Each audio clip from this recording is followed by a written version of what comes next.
review motion for Audrey hearing. So I'm gonna let each side present whatever evidence, witnesses, and testimony they want. State, you have witnesses here? We have rebuttal witnesses because the witness Defense list, present their evidence. yes, it depends on what they say if we call witnesses. And as to prong one, we would just simply be relying on the court's previous order, the transcripts Your Honor has read, and the prior submissions for. Yeah, listen, I'm gonna rely on what I did previously, but I'm not prejudging anything. I'm an open book, so I'm happy to hear everything that both sides of my position. And I'll make a decision and maybe what I do with this case. The last time, I remember the last review motion. There's no evidence.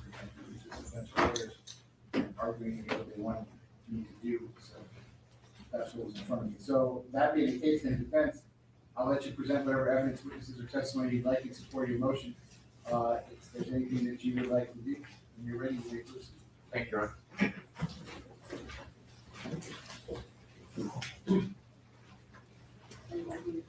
So, yeah, here's the part you want.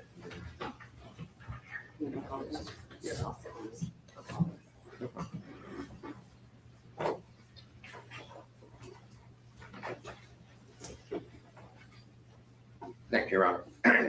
Your Honor, I can just let you know that defense's plan for how to proceed with the court's permission. And that is, yes, on prong one, we're prepared to argue prong one. Regarding prong two, we do have 5 witnesses, and we did notify the state via email on April 20th. We gave them the names, addresses, contact information. So if it's just a legal argument relying on the previous evidence, witnesses, testimony, trial transcripts, everything that's in there as to proof evidence, presumption, rate, just your argument, pause on that. And if you want to just call your witnesses as to the second part, which is even if I was to continue to find that, you want me to exercise my discretion in order some form of neutrality. So I'm happy to listen to this. Sure. So you want us to do all the argument at the end? Sounds good. Thank you very much. And Your Honor, so we don't forget, Ms. Howitt and I, at the end of the hearing today, we're just going to go over some procedural requests of the court and the state. I think everybody will agree to, respectfully to the other lawyers from the last time. We just kind of studied some things that we'd want to avoid for kind of a trial that doesn't have 3-hour pauses and things like that. And so I don't want to forget to do that. We know you did a replete trial order last time, and we just want to visit that and reaffirm the importance of that, and perhaps a set motion calendar so there isn't any delays when we try the case in January. Sounds good. Okay, thank you very much. Whenever you're ready, you can call your first. Thank you. Your Honor, at this time, we'll call Audrey Gross.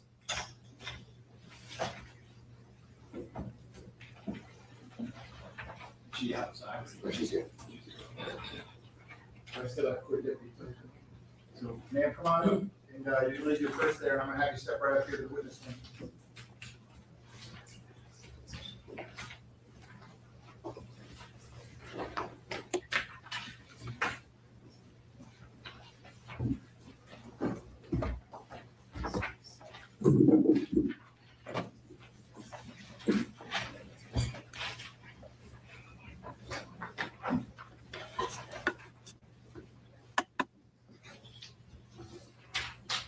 I've got to come all the way up here to the witness stand.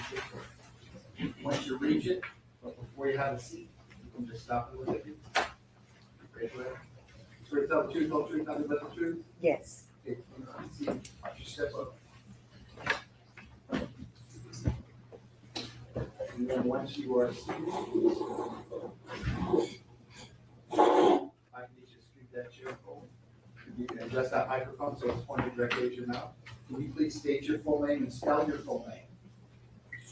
My name is Audrey Gross. You can talk normal, you talk in the microphone. My name is Audrey Gross, Audrey Gross, Gross. Thank you. Ms. Gross, if you would, can you tell us where you reside? You don't have to give us the address, but where part of Florida you reside? I reside in Jacksonville, Florida. And ma'am, are you related to Mr. Jamell Demons? Yes, I am. I'm his grandmother. Okay, and can you tell his honor what your familial connection is to him? How is it that you're his grandmother? Whose parent are you, et cetera? His mother is Jamie King, which is my daughter. And ma'am, do you remember, can you tell us when Mr. Demons was born, where did you all live? We lived in Vero Beach, Florida. And up until shortly before your grandson's arrest, where did you live at that time? Vero Beach, Florida. And did Mr. Demons live in that location? Yes, And now, shortly before being arrested in the case that brings you here today, did he move to a different part of Florida? yes, Okay, what part of Florida was that? Miami. Now, what were you active in raising Mr. Demons? Yes, Okay, and there were some unique circumstances. His mom, I believe, was young. yes. Okay, and how old was his mom when Mr. Demons was born? 14 and a half. And what role did you play in raising Mr. Demons? I acted as if I was the mother as well, and when his mother came home, I gave her that responsibility because I didn't want her to make that mistake again. And when you say came home, what do you mean? When she came home from school, or if she had her part-time job, she made sure her baby was taken care of, and she did an excellent job. And did she go back to school and continue her schooling? Yes, she graduated from Kaiser College. My daughter is a professional nurse that works very hard. And what type of nurse is she? She's an RN, first respond, travel nurse. And do you have other grandchildren through your daughter, Jamie King? Yes, I do. And how many grandchildren through Ms. King do you have? I have 3. Now, in addition to yourself, can you tell his honor what other family members Mr. Demons, Jamell Demons, has in the state of Florida and where they would be in Florida as best you can? He has his great grandmother, which is Justine Demons. He has an uncle, which is AJ Harris. He has a auntie that lives in Stewart, which is Tangi Anderson. He has a gang of cousins. Yeah, Okay. And they live in the state of Florida. yes, Does he have relatives also in Broward County, that being the Fort Lauderdale area? yes, Daryl Newman. Now, after raising him and spending time in Vero Beach, did you continue to remain close with Mr. Demons? Yes, I did. And how often would you see him and spend time with him?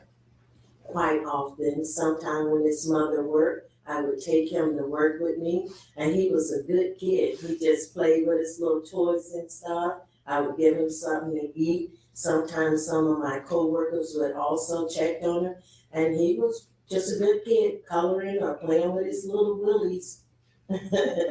Now, up until his arrest, did you remain close with him? Yes, So I want to ask you some questions that are important for the reasons that we're here today. yes, You know that he got into the music business in his teens, correct?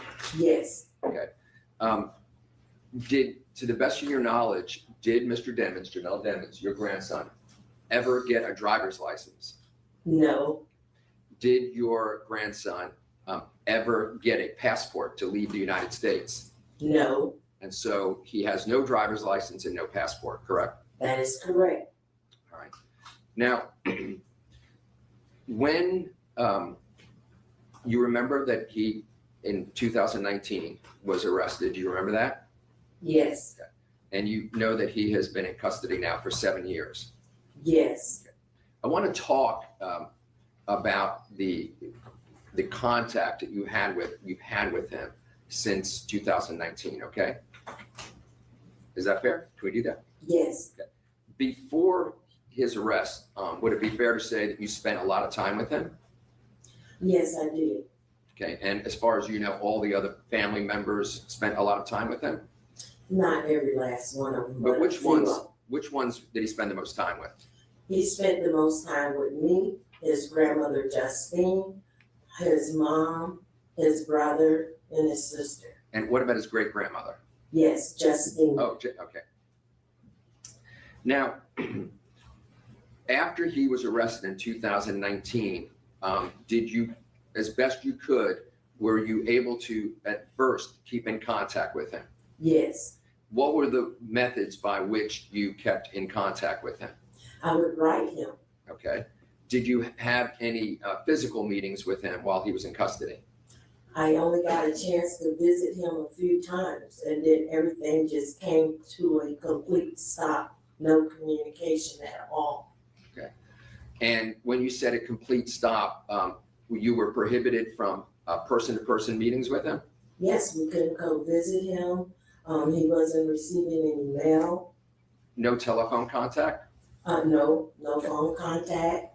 I recently wrote my grandson, here's the card, return to sender. And you sent that to him at the jail?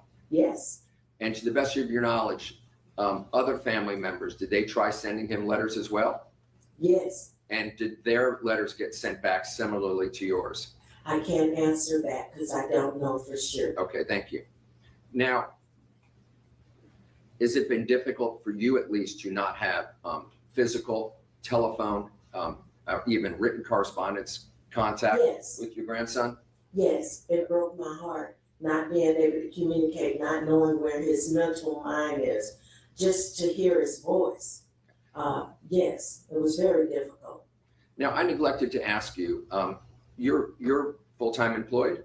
Yes, I am. And what type of work do you do, ma'am? I am a deli clerk at Publix, Okay, how long have you been with them? 11 years. Good for you. Now, we're asking His Honor to release Mr. Demons, your grandson, under whatever conditions the court deems best between now and the time of his trial. If His Honor grants that request, do you feel confident that you at least will be there to physically support, emotionally support, psychologically support your grandson? Yes, And have you had the opportunity to talk to other relatives, such as his great grandmother and some of the cousins and uncles and aunts that you mentioned? yes, Is it your understanding that if His Honor allows Mr. Demons a release pending his trial, that the other family members will support him throughout that period of time?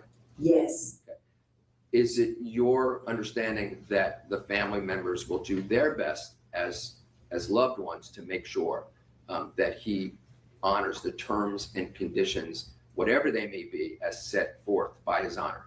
yes. Just 1 second. 1 second, Your Honor. Yes, sir.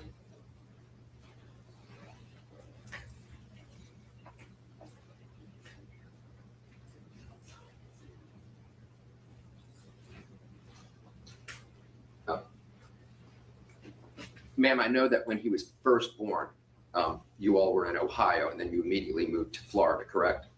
Not immediately, but shortly. Okay. After a couple of years? Yes, Okay. And based on the fact that I've had time to speak to you before, other than that, to your knowledge, Mr. Demons has never lived anywhere outside the state of Florida, correct? never. And his living would have been Vero Beach area and also right before his arrest, the Broward County area, correct? Yes, But again, other than when he was a little baby, never lived anywhere outside the state of Florida. yes. That's all, Your Honor. Any cross-examination? No questions from the state, Your Honor. And you may sit down. Thank you.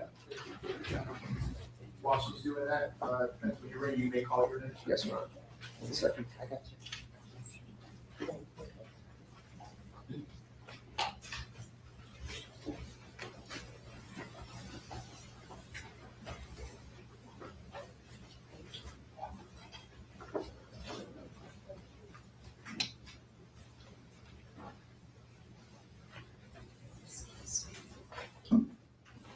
Nikia Mahaden.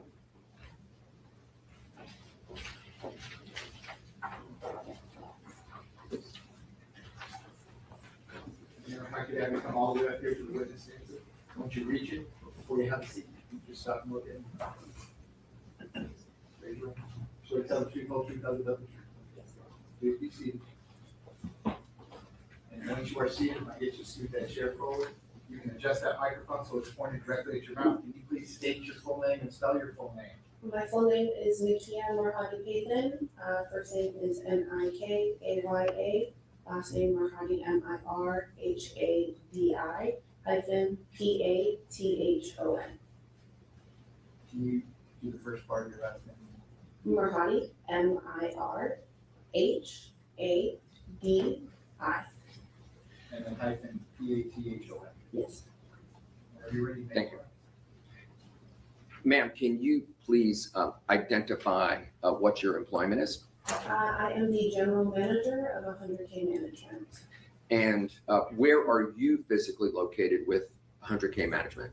I reside in Queens, New York, and we work remote. Okay. And where are the physical locations of 100K Management? In Broward County, Florida. Okay. Can you describe to His Honor what 100K Management is?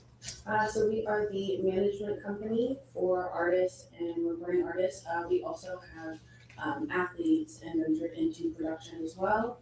But we pretty much assist in guiding the careers of our artists. And can you explain to His Honor what a management company is?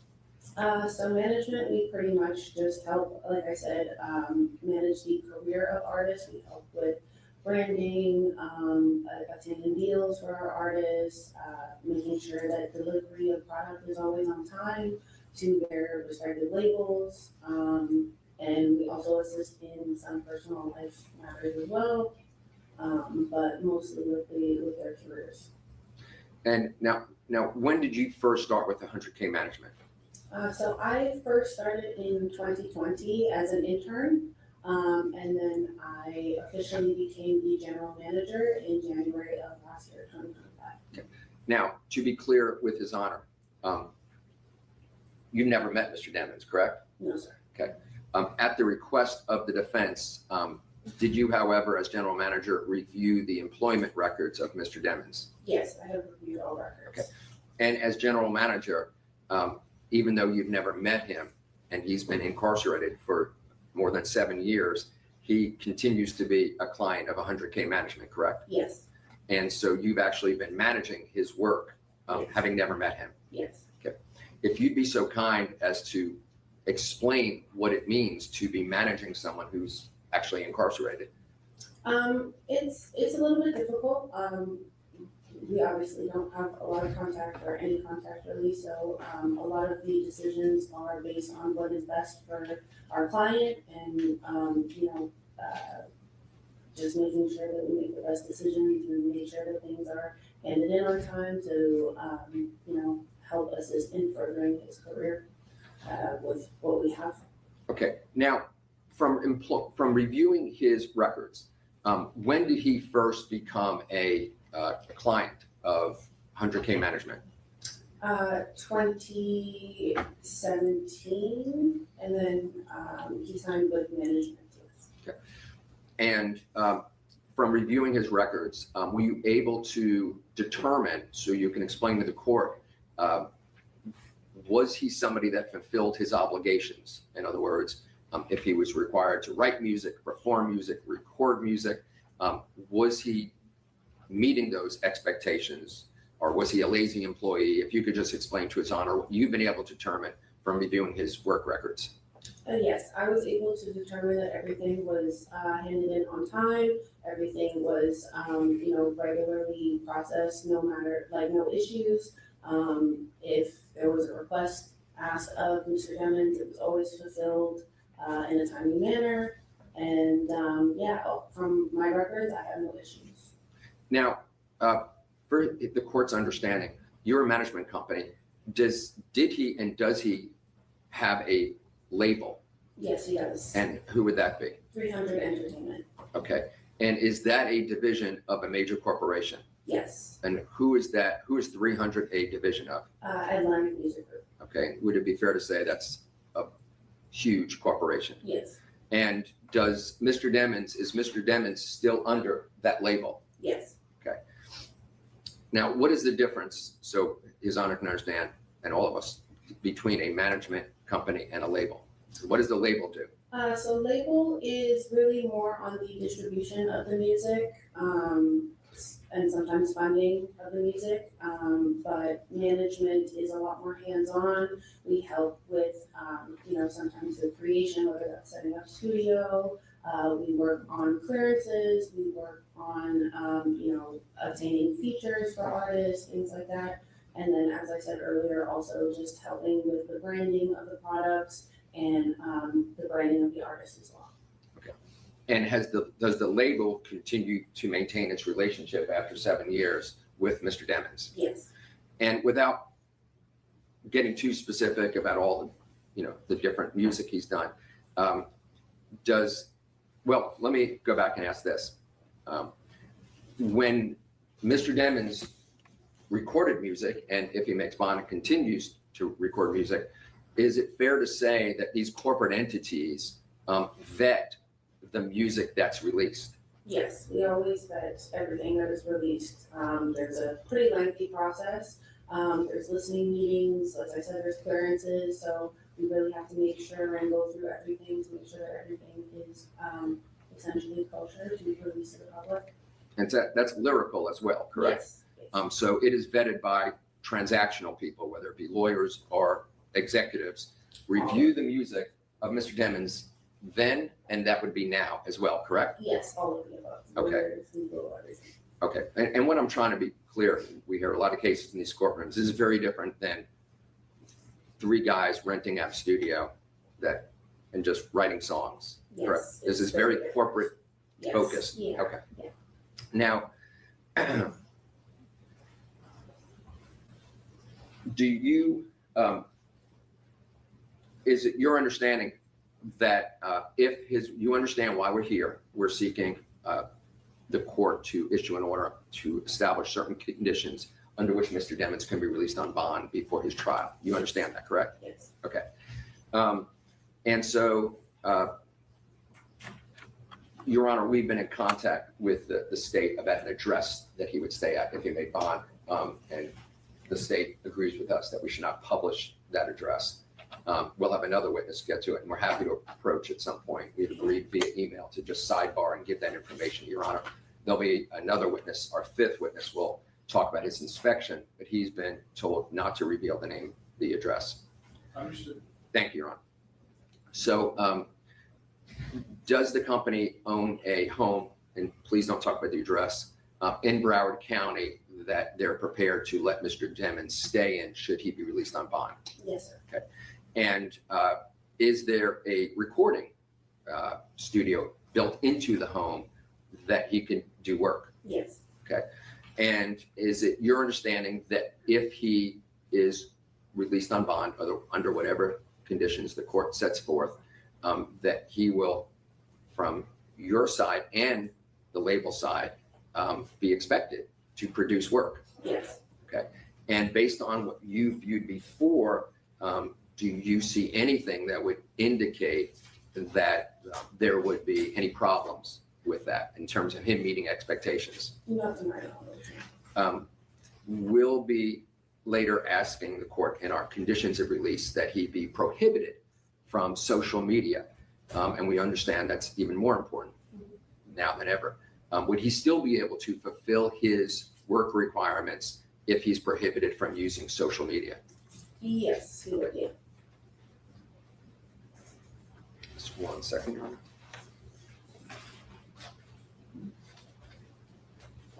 That's all, Your Honor. State cross-examination. No questions from the state, Your Honor. And you may sit down. Thank you very much. Mike, you okay? Next, when you're ready, you may call your next speaker.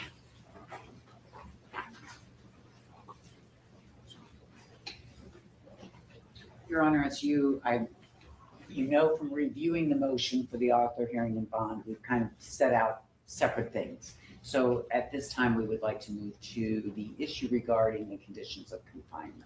Understood. Thank Go ahead. And I would call Major Corbett.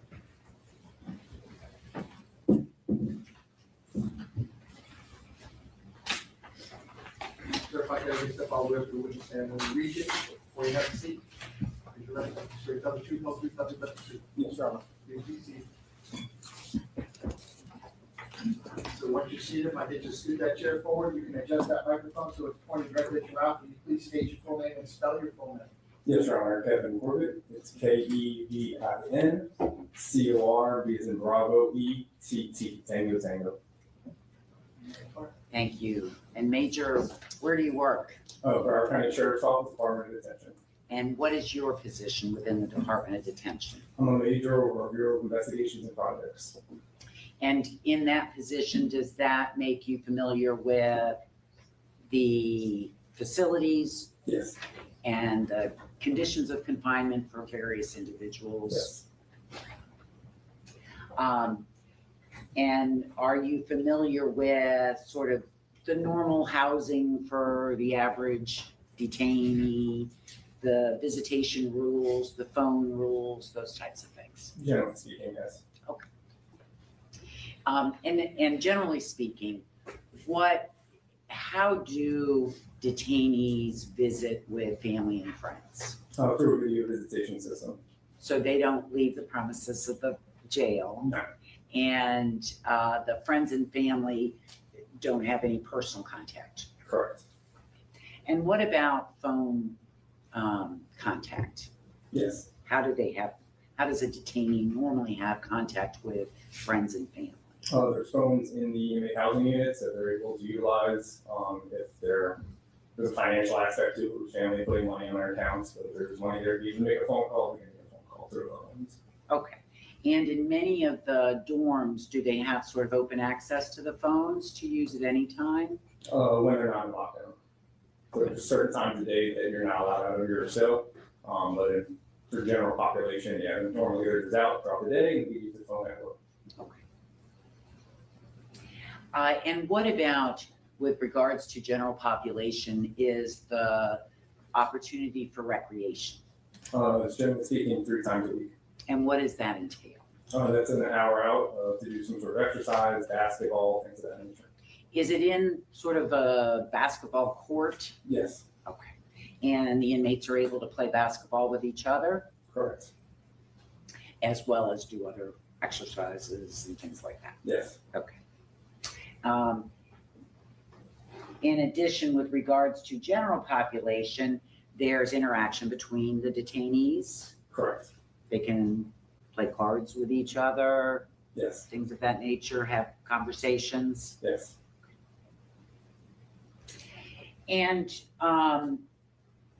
when there are rule violations, such as disobeying an order or violating a phone privilege, like using somebody else's PIN, does BSO have sort of disciplinary rules around that? Yes, we do.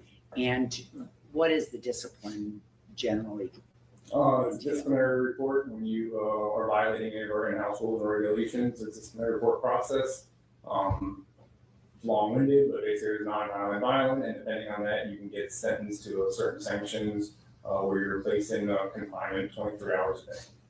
And so confinement 23 hours a day is by themselves? It's in a cell by themselves. Okay. And then they have 1 hour that they're allowed out. Correct. All right. And that's for a set period of time? Correct. 5 days, 10 days, 100 It days? depends on the sanctions. Okay. What is the highest sanction? Is there a particular sanction that can go? For disciplinary reasons, for violent, it's 30 days, but then you could have consecutive, so it could go longer than multiple violations. Okay. So for violent violations, it's 30 days, but if there's multiple violent, you could have 30 plus 30 plus 30. It could go longer depending. And for non-violent violations, what is the? 15 if I recall correctly. Okay. And it can be less depending on the violation.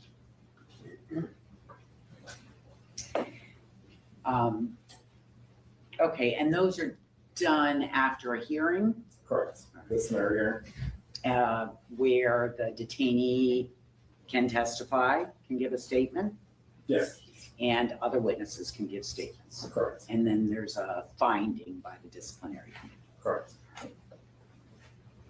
And generally, how do detainees receive correspondence from family and friends? Either through the mail or the video visitation you're speaking about. And through the mail, are they allowed to get like birthday cards and things like that? It's postcard driven. So it is whatever sort of can be written on a postcard? Correct. And those postcards obviously are reviewed through the sheriff's office prior to delivery. Correct, yes. And what about a detainee mailing out? Same thing, postcard. They can only mail postcards out as well? Yeah, send postcards out, receive postcards in, unlimited. All right. So are you familiar with Jamell Demons? Yes, ma'am. And Mr. Demons has been in the custody of Broward Sheriff's Office for over 7 years. Yes. And where is Mr. Demons currently housed? He's in our Paul Ryan facility. And just for the court, I'm sure knows, but for the record, how many facilities, detention facilities does the Broward Sheriff's Office have? 3 or 4. And do they house pre-trial detainees, all of them? Yes. And can you just list them? Yes, we have a North Broward Bureau, the Paul Ryan facility we just talked about, the county facility, and the main jail bureau. Thank you. So as to the Paul Ryan facility, the current housing for Mr. Demons, I want to talk with you about that. How is he currently housed at Paul Ryan? In Paul Ryan right now, he's housed in a unit. Yeah. He's in a unit by himself. Give or take a 30-cell unit with the emergency response team deputy that supervises him 24 hours a day. And when you talk about an emergency response deputy, they're dressed how? Usually more tactical attire, not like I'm guessing. Okay. Are there any present? Yes. And where are You got a couple of groups there. Got a couple in the back of the room over there. One right over they? Okay. And so one, and I'm not saying him, but the man standing up in the back, I'll just use as an example. A person like that is placed in the cell block with Mr. Demons. Correct. And are they all he's? No, Okay. he or she. Does he or she have eyes on Mr. Demons? What do you mean eyes? They're in the unit and with him, but they don't have necessarily they're not in the shower with him. That's why I'm asking if you're Okay. certified. But they're able to otherwise see all his activities. Yes. And other than the deputy that is in the cell with him, are there any other deputies that come in and out of the cell? Other supervisors that may come through on shift, for rounds, things of that nature. Other than supervisors, any other deputies? No, it's an emergency response team detail right now. Okay, and because there's a lot of other deputies that work in the jail. Correct. And what about other personnel? Any other personnel Yes. allowed in there? Yeah, you have nurses, mental health professionals that can come in. There's requests for like any kind of religious chaplain type thing. If you needed anybody, things of that nature, you could request any other types of services like that. And is he allowed, but otherwise, it's basically him and the ERT officer, Correct. 24 hours a day. Correct. So the Paul Ryan facility has 2 separate dorms on one floor. Not 2 separate dorms. There's numerous pods, if you will, within a floor. Okay. When I go there, there's, I think, a B and C or A and C. Or, Okay, yeah, those are towers, but yeah, we have 2 different towers, yeah. okay, thank you. So there's 2 towers. Within those towers, there's multiple dorms. Yeah, multiple housing areas or pods, yeah. So when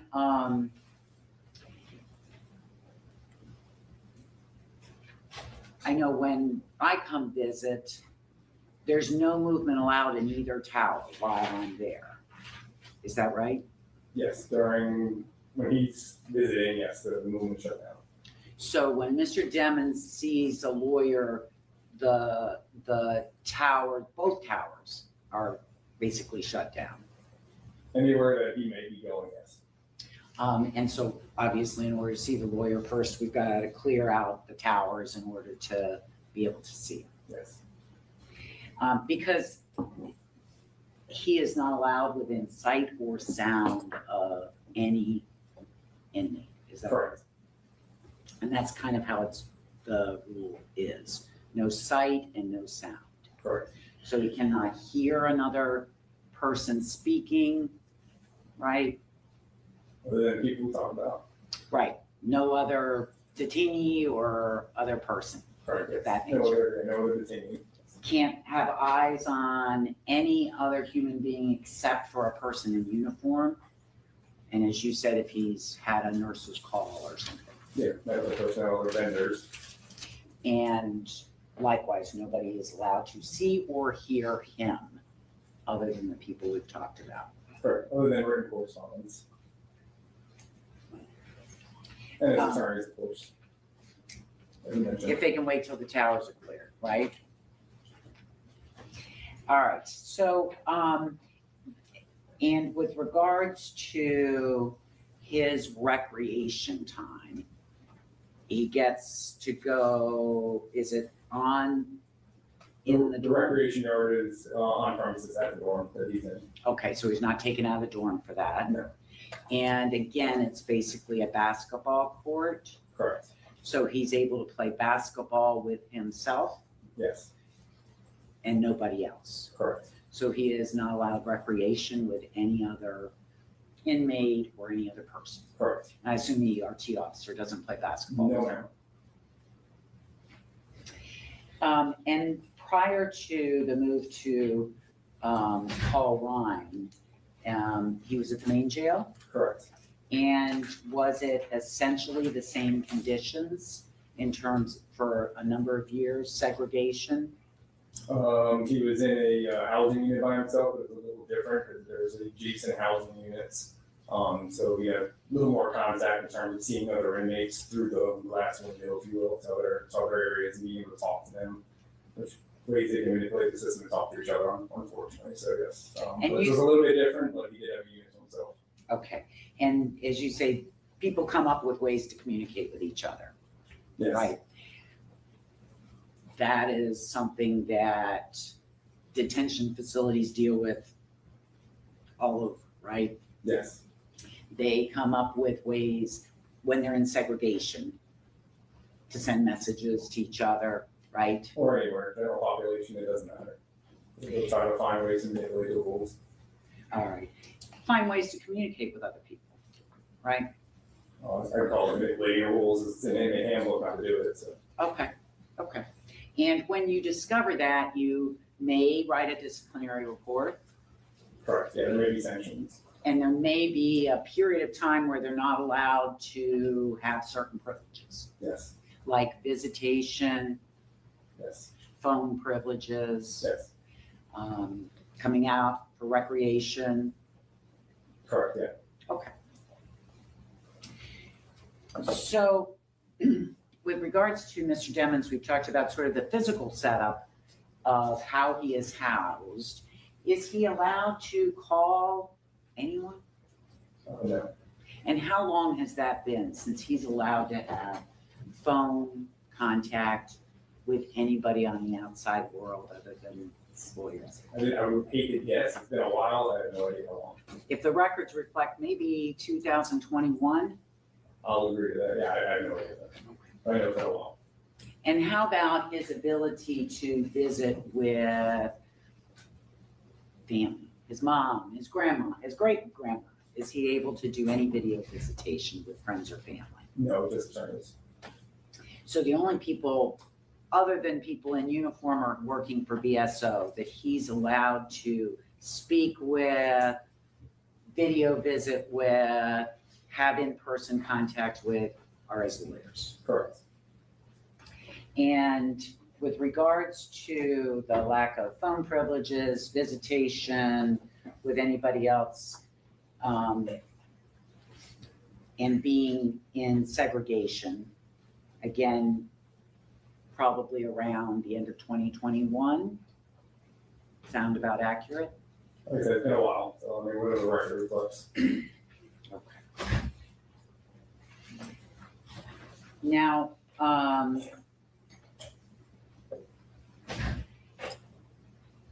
and I'm sorry, I forgot to ask this question about the lighting in the dorm, the unit, what do you call it? I'm sorry, what Mr. Dawes Housing is. unit. Housing unit, the lighting in the housing unit. Is he able to say, you know, I want the lights off, I'd like to sleep during the day, or? No, inmates don't control that. Okay, and for Mr. Demons, what is the situation with the lights? Lights in the facility go off on evening time, like normal time, we'd be turning lights off.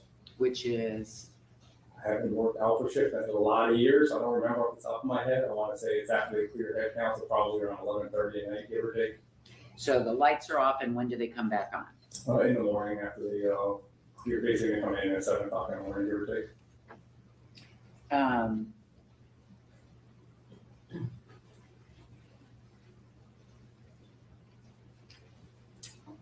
So,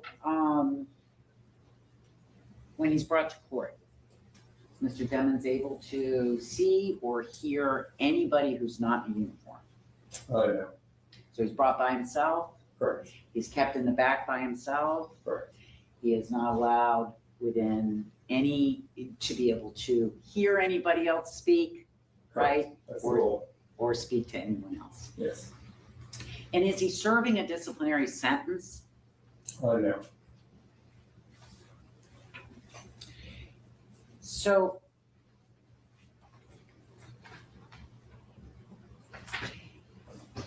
I'm sure you're generally familiar with some of the disciplinary issues you've had with Mr. Demons. yes, And you've had a number of issues with regards to his phone privileges, yes, him using other people's pins to make phone calls, to reach other people outside, right? yes, And there have been some times that he's been disciplined for that, right? yes, early on, yeah, With like 10 days lockdown or something like that. yes, totally. And he has been disciplined for being, I'm gonna say, too talkative, too sociable. When he's been ordered back to his cell, he might stay out and talk with other detainees longer than he's supposed to, things of that nature. I mean, I don't know about that specific scenario, but anytime there's a rule violation, everybody's been disciplined. Didn't you at one time prepare some sort of an outline? Yeah, a couple of years ago, it's been a while. Okay. And there may be some disciplinary reports regarding staying out of the cell, continuing a conversation with another detainee when he's ordered back in the cell. If it's in the record, I don't remember exactly. Okay. All right, wouldn't surprise you. There's certainly some disciplinary issues with regards to disrespect. Yes, I remember there's some of those in there. And I bet you have some other detainees who are disrespectful at times to Yes, officers. And Mr. Demons has been in custody 7 years, more than 7 years with BSO. yes,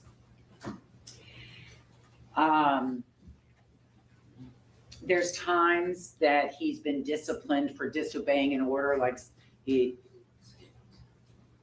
ordered to stand against the wall for head count and he's looking in his cell, for example. That would be something that would be against the rules.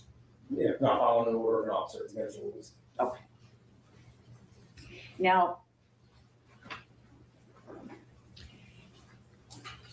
do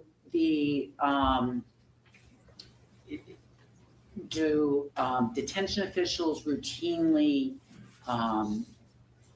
do cell searches? Yes, And what is the purpose of the cell searches? to ensure there's no contraband, anything that's going to hurt the safety and security of the facility. And so I want to talk for a minute about contraband. So how about if you have an extra sweatshirt? Is that considered contraband if you were only given one? Depending on whatever is allowed, yes, if it's excessive, it's considered contraband. Okay, so while that's not really gonna injure somebody, because it's excessive under the rule, you might be written up for contraband when it's too many pairs of socks, for example. In general speaking, I would get you written up, but we would get it confiscated. Okay, and you might be counseled about it. Correct. Other things can be, you know, too many books in the cell, because you're only allowed a certain number of books. Correct. Excessive. All right. And so all those things sort of fall under the contraband. Correct. All right.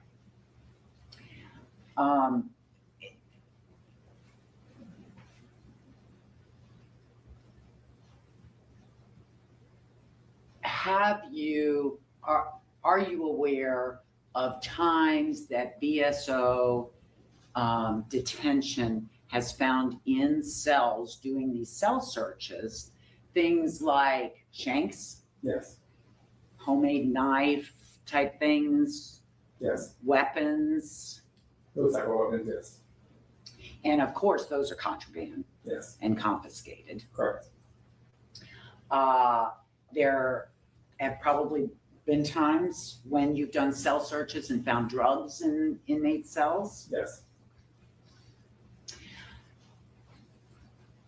And so in 7 years, is there a set time as to how many times a cell is searched? It's a minimum of once per shift, Once per shift, so every day. every day. Okay. So, ooh, my math is terrible. 7 years at 365 days a year are all the time, so that'd be 2,100 something. Your math is no better than mine. No. Every day for more than 7 years, Mr. Demons' cell has been searched. Yes.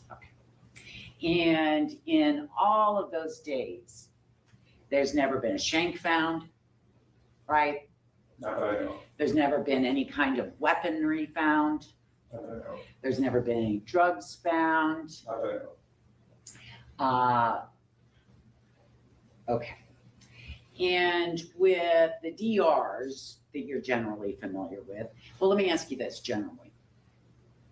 You certainly have had detainees in BSO's custody that have gotten in fights with other detainees. Yes.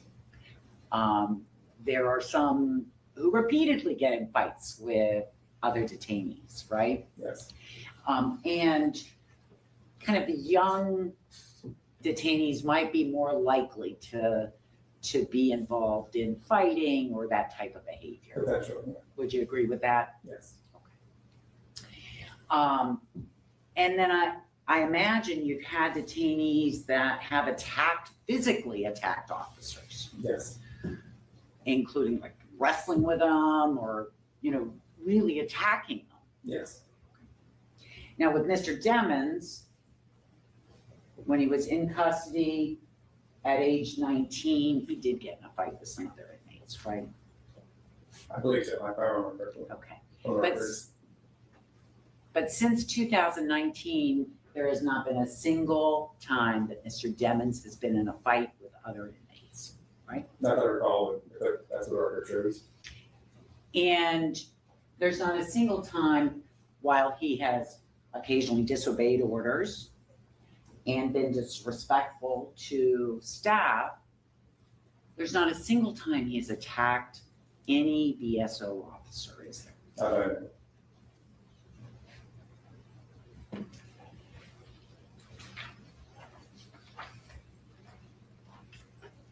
Now, some of the rules that Mr. Demons has broken were facilitated by other deputies in jail, right? Correct. And that includes the passing of notes to other inmates when he wasn't allowed to. Yes. Might include things with regards to phone access. Correct.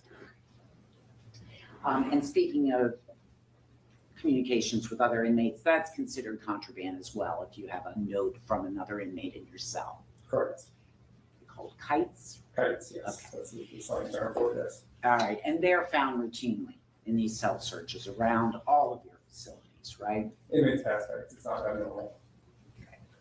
Now, there's been deputies involved, as I say, with Mr. Demons and some of the violations, right? Correct.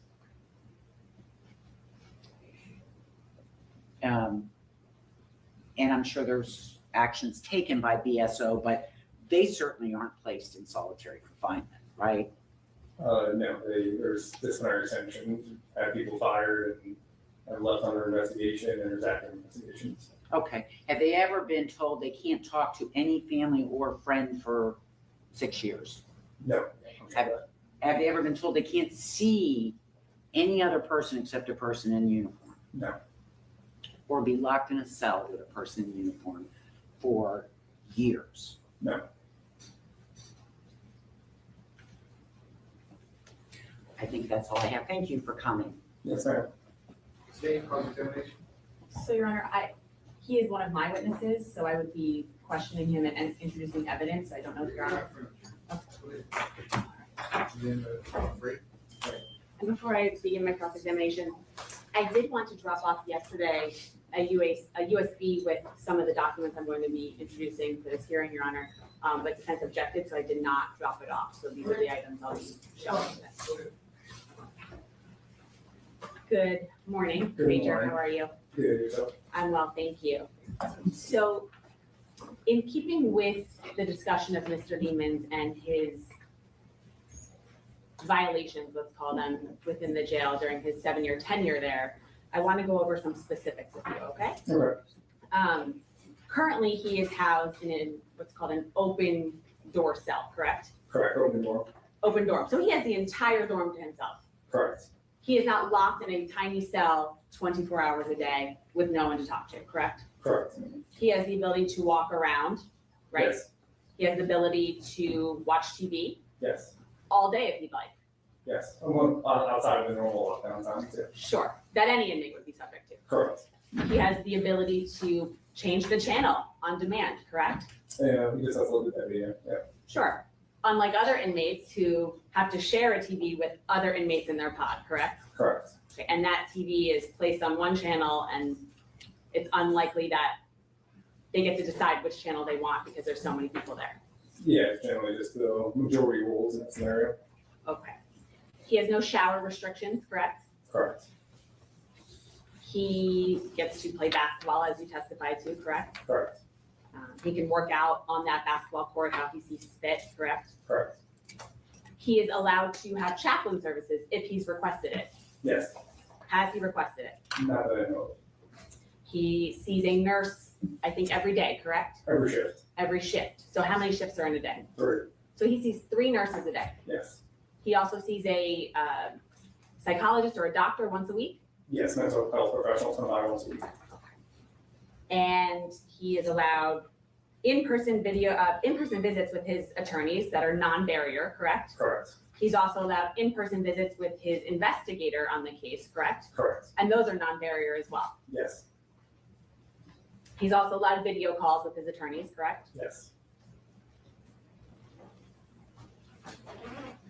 He also has unlimited access to seeing a nurse or psychologist or psychiatrist, correct, if needed. If needed, yeah. Just as that. He's also allowed to send unlimited amounts of postcards and letters to family and friends, correct? Send and receive. And receive. I was going to get to receive in a minute. But he's allowed to send out as many letters as he sees fit, correct? Yes. Postcard, yeah. And within the jail, there is a process of how those are sent, correct? Yeah, those rules surrounding it. And are copies made sometimes of jail mail that is sent out by defendants, or inmates, I should say. We mean copies. Are copies kept by law enforcement, by BSO, or made if they violate potentially protocol? Yeah, I mean, there's a specific reason to, yes. And do you know that there were letters sent out by the defendant that were kept by BSO? That were retained, you mean copies, yes. And have you seen some of those in the past? Yes. Showing defense counsel the 3 that I sent you yesterday.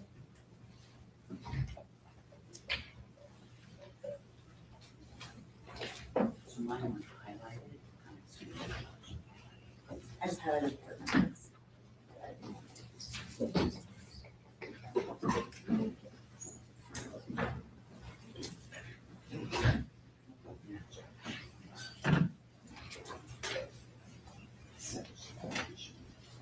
Just leave them as well, and just so we can argue it, it's fine. Okay. Mayor, first witness, you have? Sure.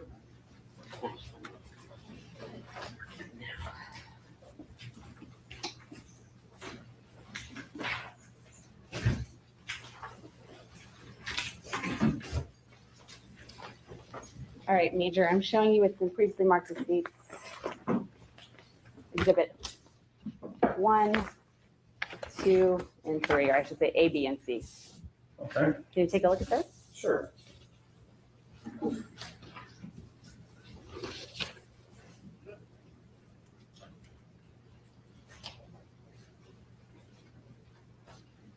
You gonna like read the entire thing or?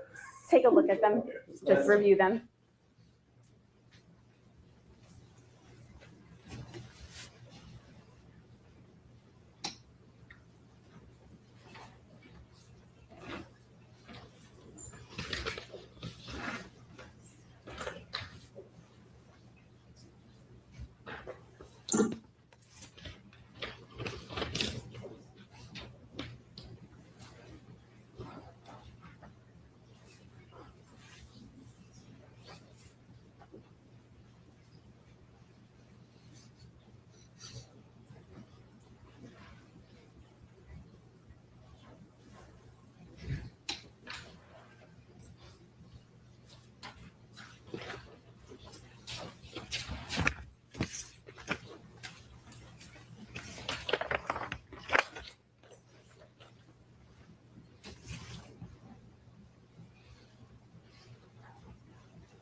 Okay, stand for it. Now, Major, do you recognize these? Yes, Okay, and are these the types of postcards that you're talking about that inmates can send out? yes, And do you recognize these as being ones sent by the defendant? yes, And were these copied and retained by BSO? yes, And do they appear to be in the same or substantially same condition that they were when they were copied yes, originally? Your Honor, at this time, the state would enter into evidence between previously marked as states A, states B, and states C. Can I see it? Sure. And I do have an objection or at least an opportunity to audio the witness. Sure.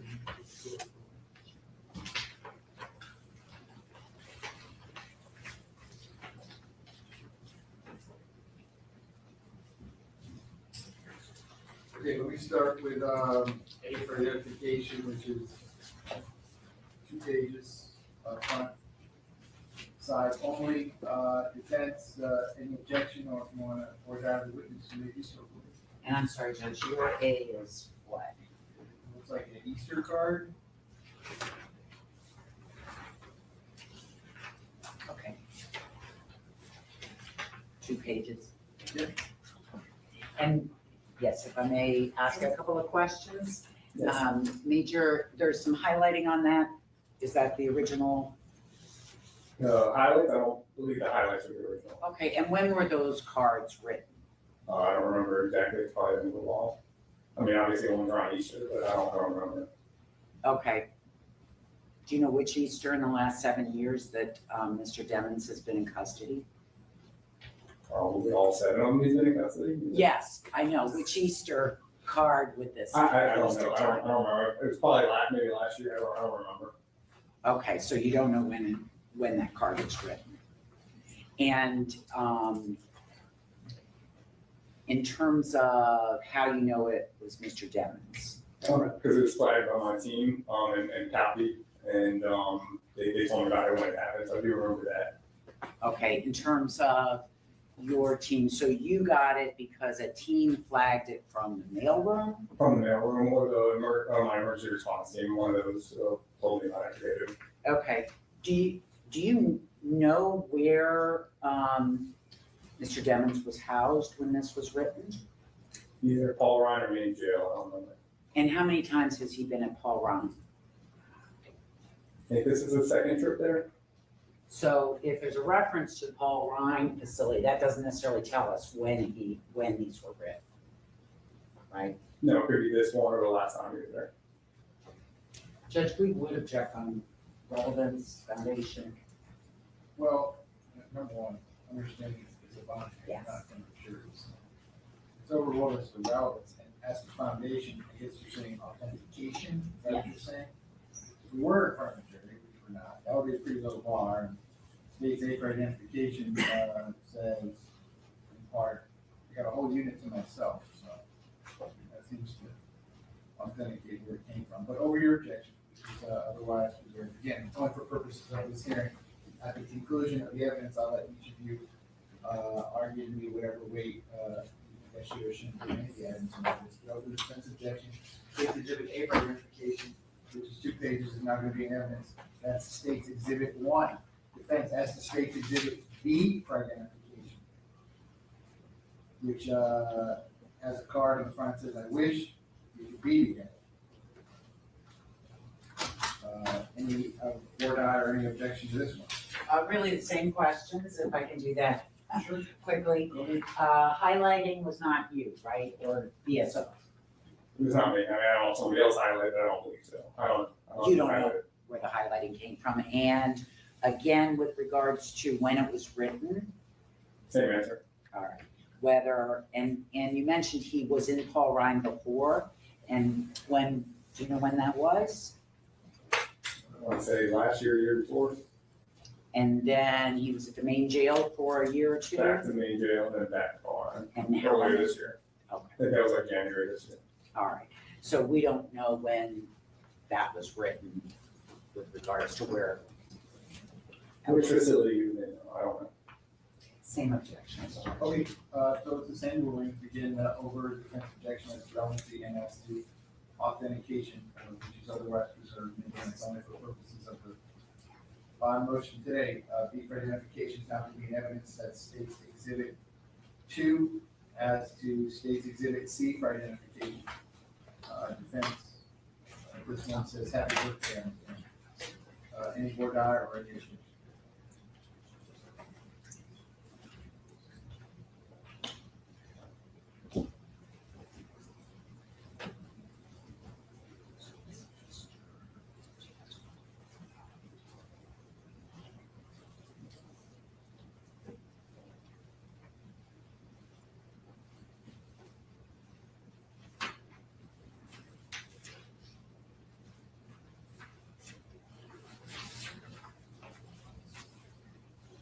Defense, any questions or any issue?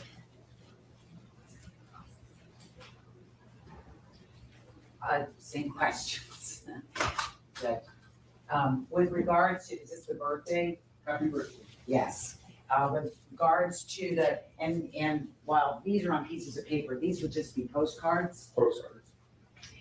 With regards to that postcard, do you know when it was written? Same answer. And same thing, it was brought to your attention, is that? Yes. Do you have copies of all, Mr. Demons? Outgoing mail? We copied it now. So, yes, you do have copies of all. I mean, I don't know where, if you have retained all of it in terms of BSO having it right now, but at some point we copied his mail for a while. Okay, so the fact that there's 3 here, you've actually copied any correspondence he sent out? Not legal, I'm sorry. not legal, not privileged. Right. But to any family or friends? To the rest of the mail, yes, we've been copied, I think for a while we were not, but we recently started again. Okay. And does it sound right that he was moved to Paul Ryan the first time right at around Easter of 24? Whatever the record reflects, I don't remember. Same objection. Okay, same one, over the defense objections. C for identification is not to be in evidence that states exhibit 3. You may proceed. Thank you, Judge.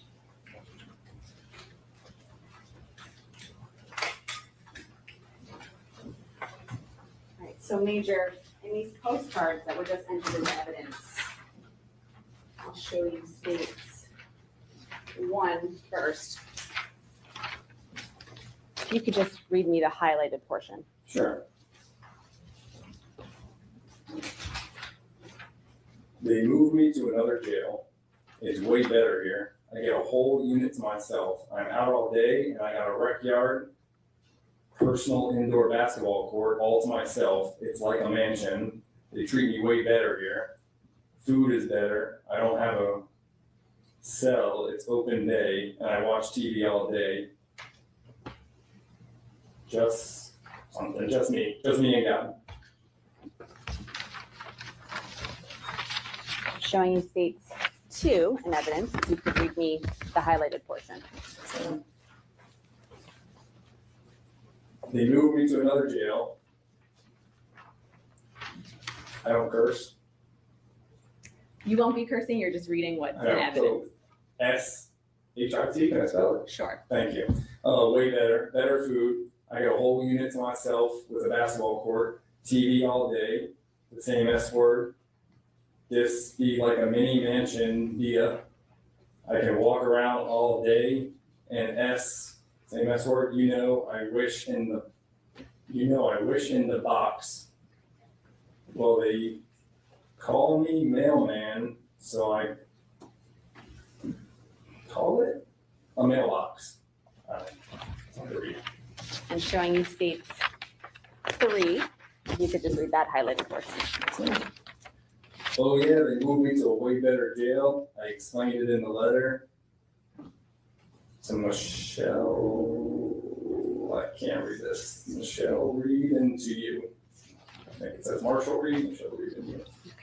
Thank you so much. Yes, ma'am.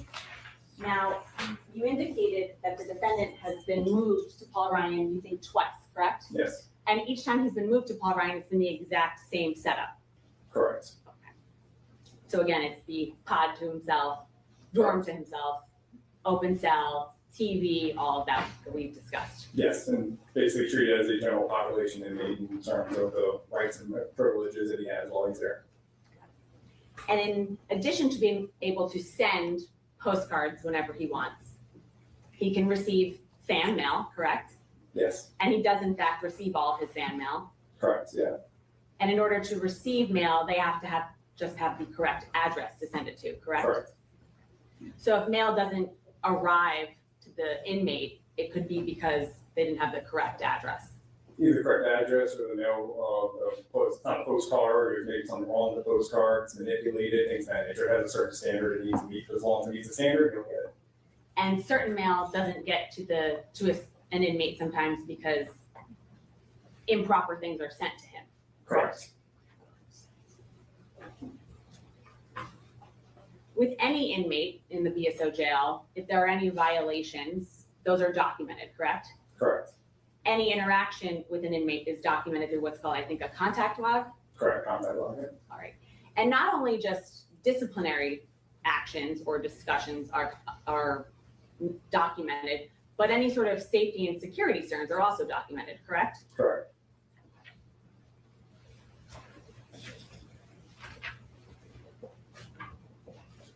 Showing defense counsel has been previously marked as states D, your identification.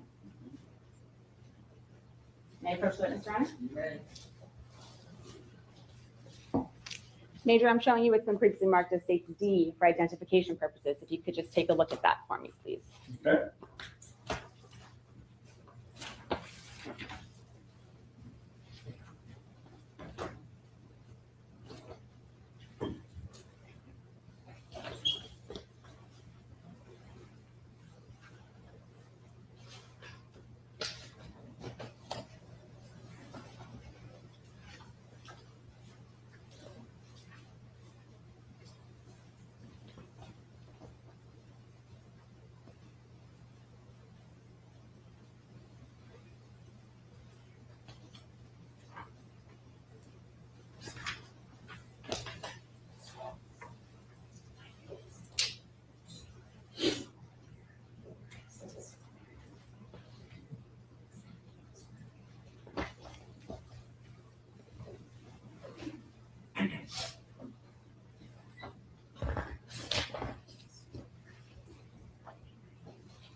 I skimmed through it. Do you recognize it? Yes, this is a contact log report I used when I wrote a memo a couple years ago. We're gonna get to the memo in a minute, but this contact log is the type of contact log that's kept for any inmate in the Broward County Sheriff's Jail. Every single day, yes. And is this the contact log for the defendant? Yes, And does it fairly and accurately represent the way that the records are kept for BSO? correct, yes. Your Honor, at this time, the state would enter into evidence that's been previously marked as State's D for identification.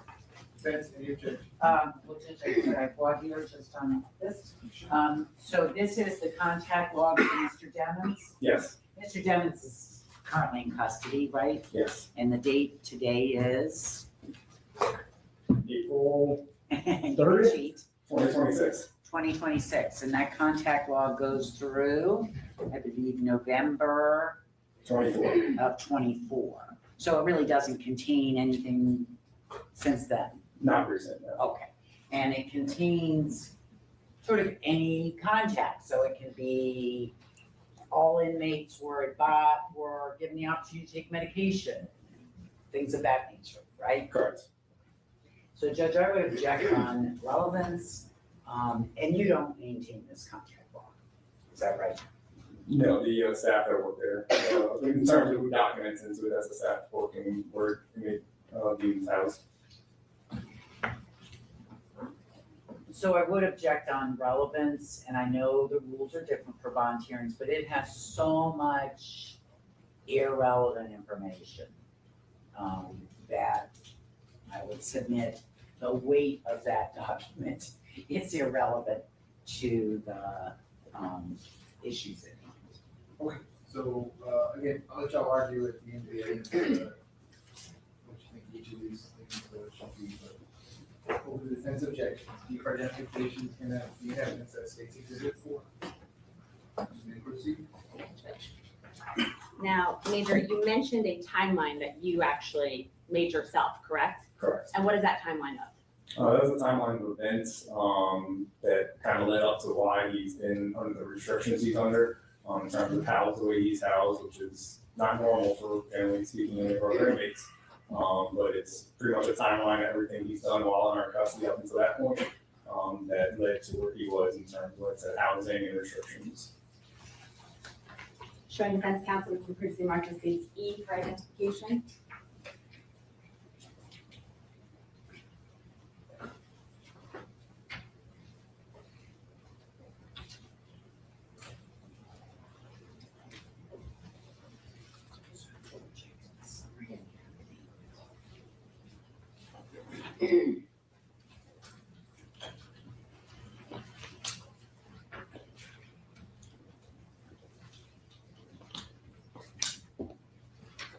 Mayor, may I approach the witness? Sure.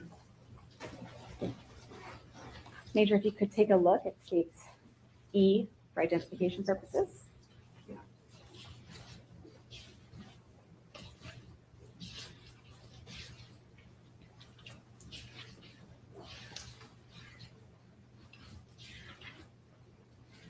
Yes, this is document I posed.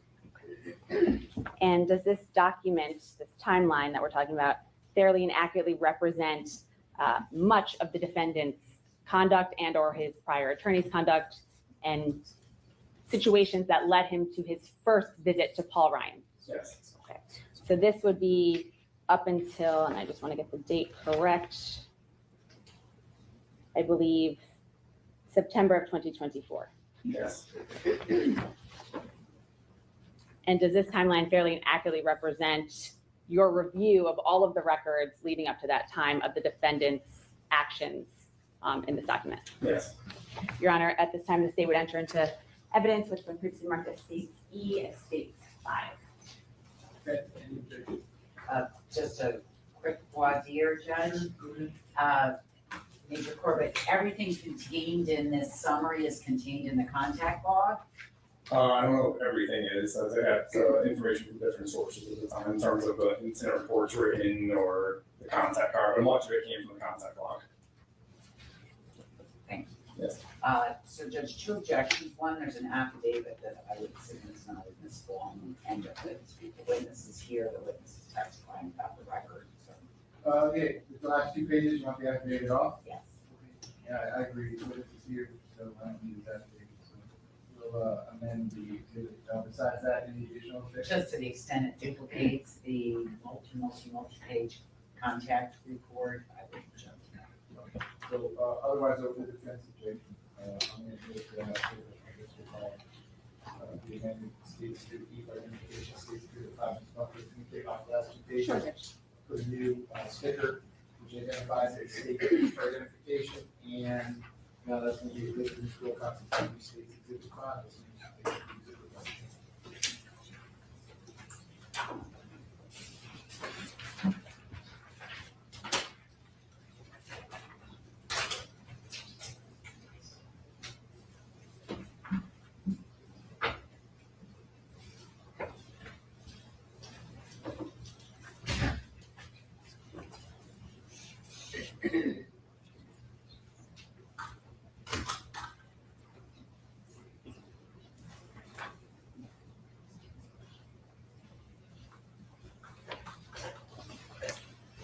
All right, Major.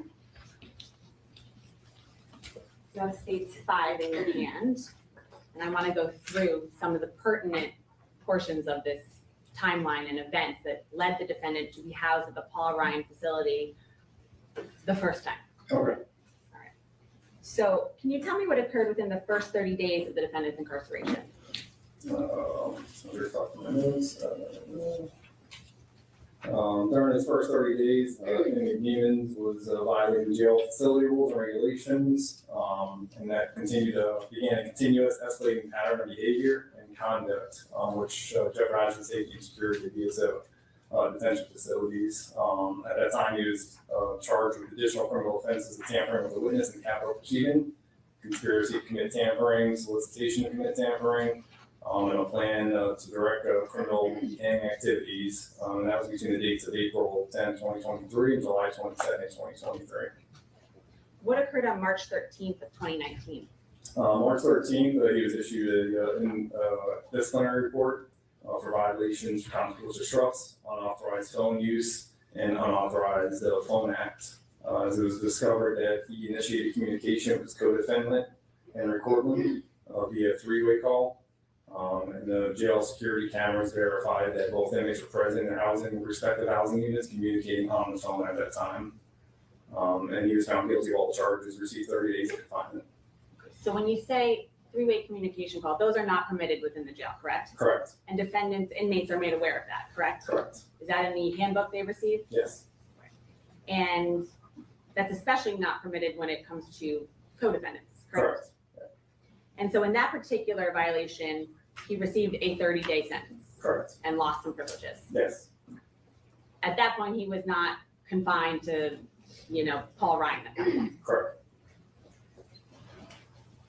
I'll loop March 17th, 18th, and 18th together. What were those violations for? During the cell inspection, he wasn't complying with staff directions. What about March 29th of 2019? He was violating, regarding his phone restrictions, his privileges were restricted to attorney calls only from March 29th to April 12th.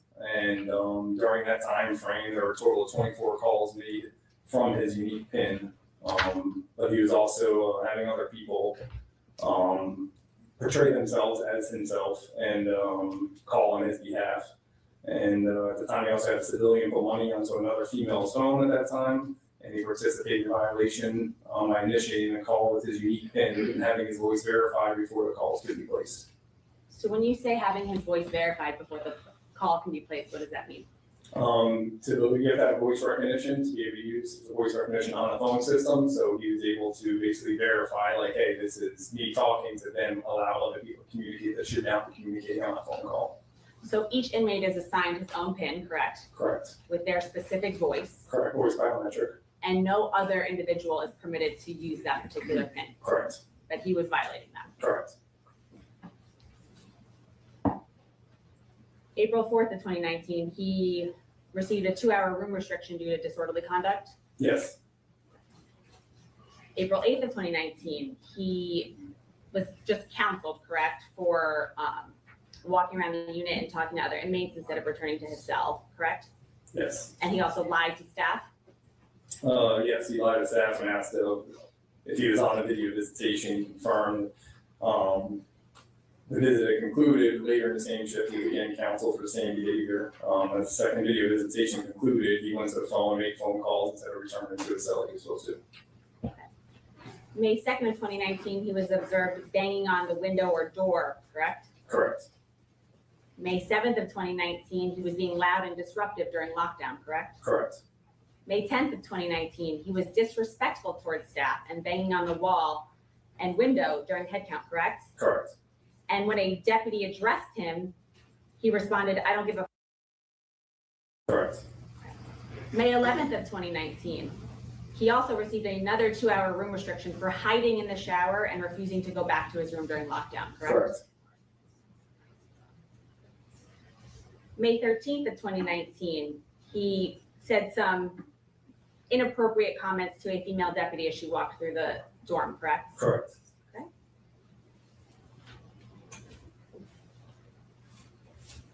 During May and June of 2019, he's counseled many times and put on 2-hour room restrictions for talking to other inmates when he's not supposed to, or being loud or disruptive and banging on doors, correct? Correct.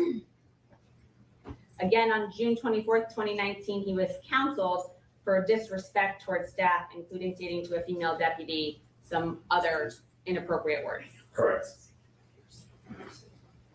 June 30th, 2019, was he also placed on another 2-hour room restriction for lying to the deputy, stating that he had another video visitation during lockdown. Correct. July of 2019, again, counseled because he was kicking and banging his door, correct? Yes. Some other violations through July regarding horseplay and not returning to his room, correct? Yes, and passing those, you should be passing under orders, under security orders. He also was placed on another 2-hour room restriction on July 12th, 2019 for disrespecting staff by using obscene language, again, correct? Yes. July 15th, 2019, he was placed on a 2-hour room restriction for refusing to get up for school. Yes. July 18th, 2019, he, along with other inmates, refused to go to their cells in a timely manner, correct? Correct. And was he, on July 19th, 2019, which is now on the 3rd page, did he receive a DR? Yes, for threatening another, refusing to obey an order. Okay, and when you say threatening another, who was he threatening? He was threatening the deputy. So while you were questioned if he ever actually physically attacked a deputy, and you said no, he has in fact threatened deputies with violence. Correct. And for the record, on July 19th, 2019, after being disrespectful and saying, he then pushed the deputy's hand away and said, "Don't touch me, you don't know who I am. I'll have my people take care of you in the streets." Correct.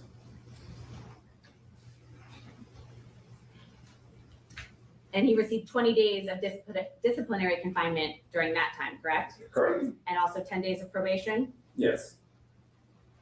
And he received a hearing that was talked about on direct examination, correct? Where he can testify. Correct. And he said, "I'm a celebrity and I don't want inmates in my face," and asked if he could go to the 8th floor so he can not have inmates near him. Correct. August 9th of 2019, he had contraband. I'm sorry, I just am gonna object to it. Are we gonna read through each one, I please? can read these too. And you know, it's allowed. You allowed? I'm gonna read everything that's happened. Go ahead. Sure, Judge.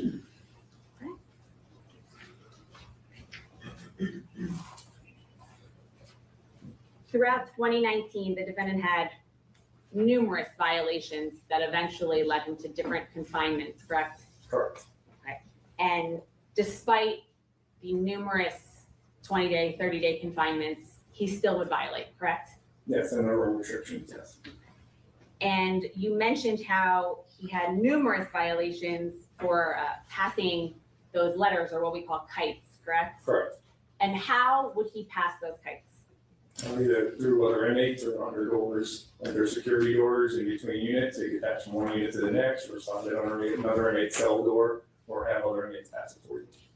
So at one point, the defendant was in fact put into I think I'm saying this correctly, a dorm where each individual is only let out for 1 hour a day within the main jail, correct? Correct, yes, segregation, yeah. Segregation, but there are still other inmates around him in those other cells. Correct, yes.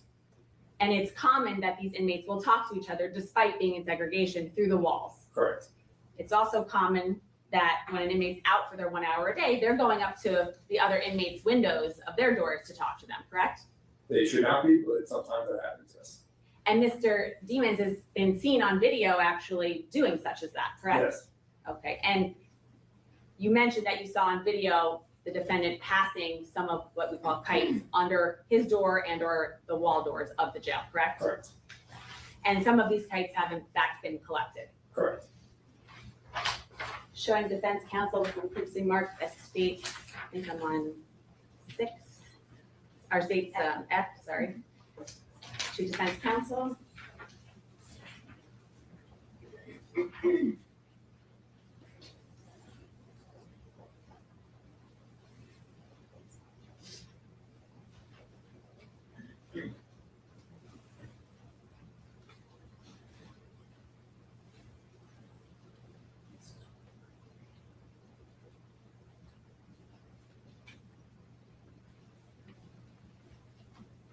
May I approach the witness, Your Honor? Sure. Major, I'm now showing you it's been previously marked as states F for identification, if you could take a look at it.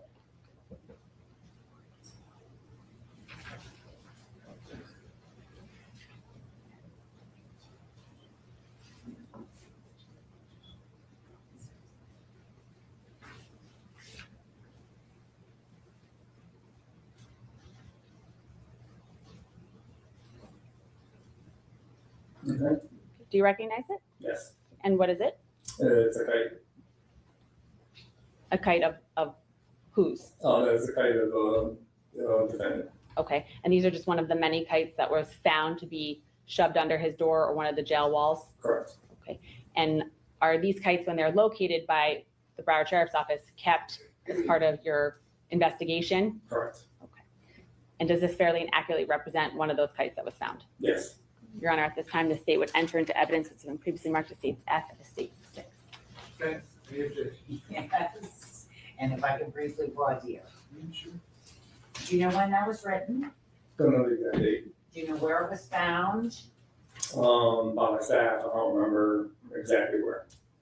So you don't know whose cell, or if it was even found in Mr. Demons? I have to go back to the documentation, I don't remember, but I know it's his, because some of my team told me about it immediately. Okay, so not something you have personal knowledge of, and you don't know when it was written or where it was found? Right? Correct, it's in the record somewhere, I'm sure, but I don't, off the top of my head. Whoops. Never did interrupt you. Okay. Same objection, Judge. All right, again, it's just a bond over the defense objection. States F for identification is not going to be evidence that states exhibit 6.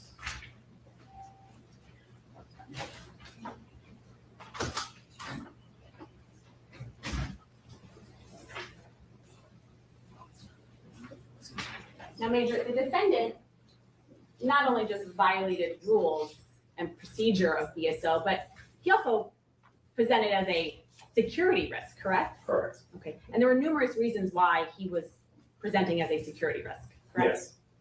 And in this particular kite, states 6, that he sent under his door or one of the walls. The portion I want to talk about is, I should get a burner number from my lawyer today. When I do, bam, don't ever call that bit without your PIN, exclamation point, exclamation point, exclamation point.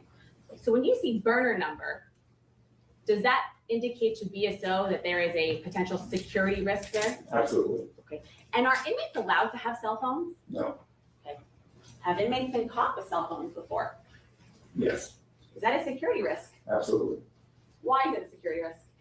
They can facilitate either criminal behavior outside of the facility when they have unrestricted phone access like that that's not monitored, or they can coordinate some sort of attack, some sort of potential escape plan, things of that nature, without us being able to get triggered to it, because they're not using phone system like they should be. And during the defendant's tenure that we've talked about with the jail here, there have actually been some deputies, technicians, and nurses who have been terminated for their assistance with the defendant in doing things he's not supposed to do, correct? Correct. Can you tell the judge some of those incidents? There was one incident where a deputy and a deputy and a tech, that were providing, the defendant some material, printed material that should not be providing him.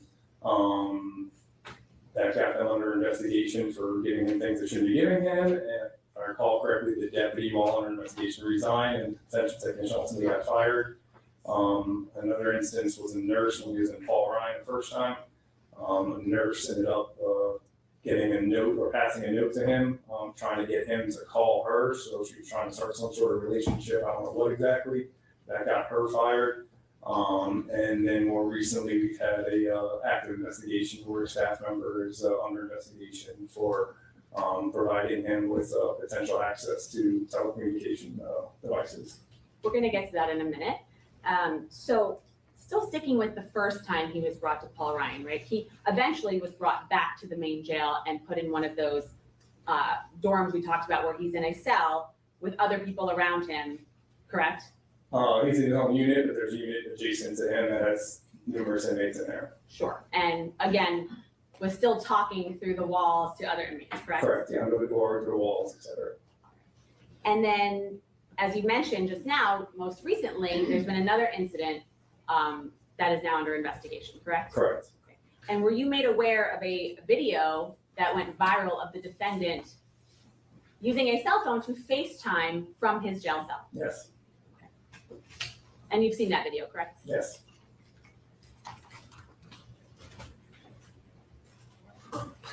States showing defense counsel stage G for identification purposes. It's on its video. Okay, thanks for showing. Well, you can look at it on your computer if you want, but okay. Ready to approach the witness, Your Honor?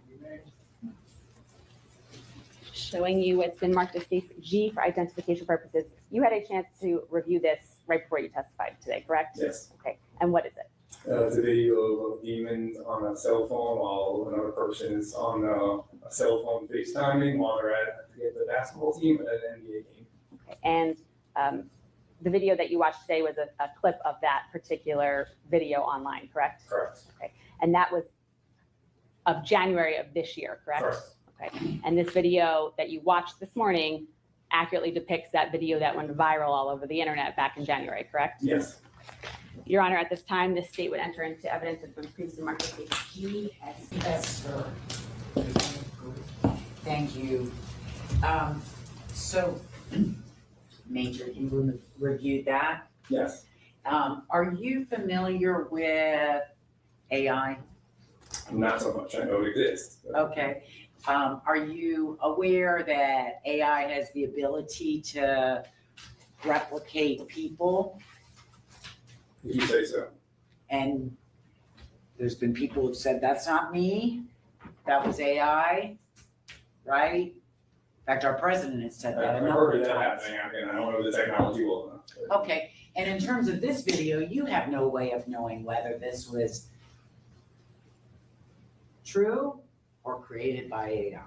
I'm not a video expert, ma'am. Okay. I'm not either, so if I can have them.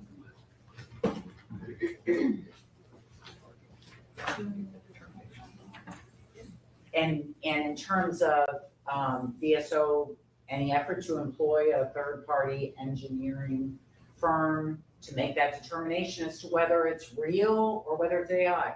I don't know. It's an active investigation. Can't answer that. So Judge, I would object to this in terms of it being accurate. I mean, it would again be different from the jury, but it's just a minor. So we argue it again, and then we should or shouldn't put it in, go with defense objection. Otherwise, the for identification not going to be evidence, that's it's exhibit 7. Judge, I'm not going to publish it. Your Honor has it to review. Now, Major, you've watched this video and you testified earlier that he's only allowed video visitation with certain individuals, correct? Correct, as attorneys. And the woman that's on this video FaceTiming with the defendant in January of 2026 is not one of those individuals, correct? Correct. Now, you mentioned an active investigation, but there are portions that are out there, correct? Yes. And isn't it true that the deputy assigned to Mr. Demons during that time was in fact arrested for bringing the defendant a cell phone? Correct. Protection on relevance. Oh. I know. That's overruled. There's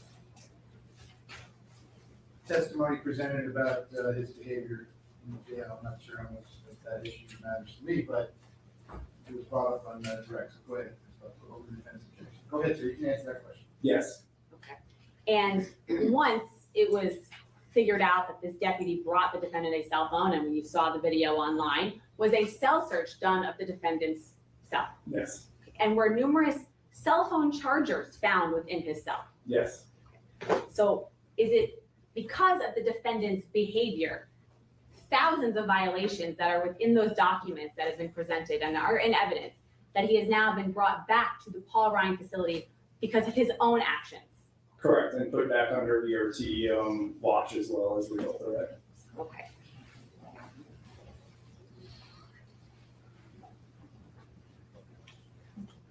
One moment, Your Honor.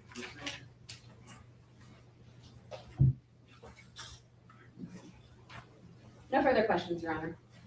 Based on that, you redirect. Just a little bit. Go ahead. And sir, this is not a hearing about whether BSO is doing right or wrong, right? It just is regarding Mr. Demons' day-to-day living conditions. Correct? You talked initially in great detail about Mr. Demons' first couple of months in custody. He was 19 years old, right? Yeah. And I'm sure you, in your experience, have seen that often inmates have a lot of difficulty with the initial adjustment of incarceration. Depends on the person. But I'm sure It can you've seen happen. that. And you've seen it especially with younger inmates, right? Younger inmates tend to be more problematic. Okay.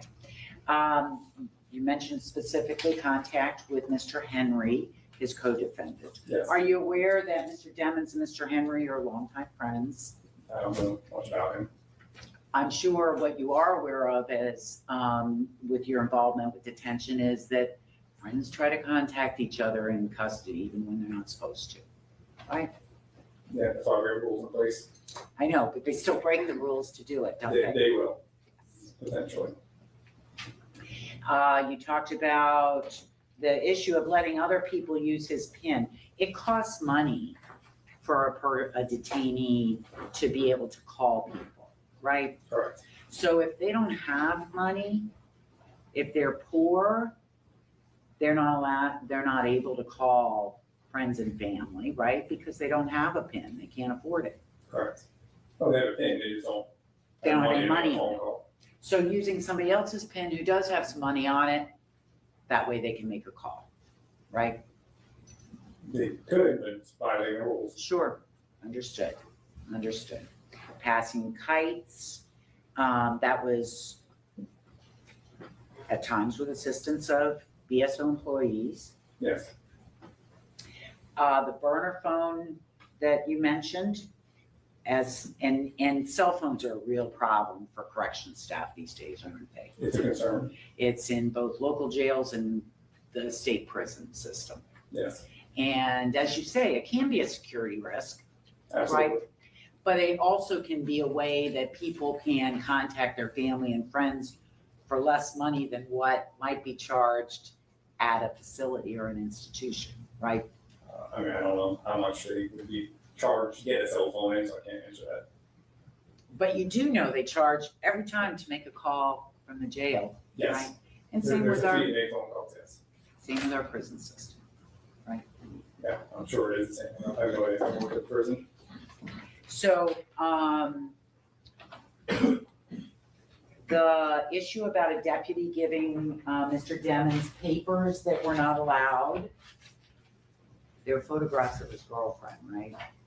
I couldn't remember exactly what they were, but yeah, Okay, just that's what the photographs. records reflected. Okay, they weren't seen photographs, right? They were just photographs that he wasn't supposed to have because you're not allowed to have photographs, right? Well, you got photographs, but he's not supposed to getting it from a deputy printed off of a printer. Understood.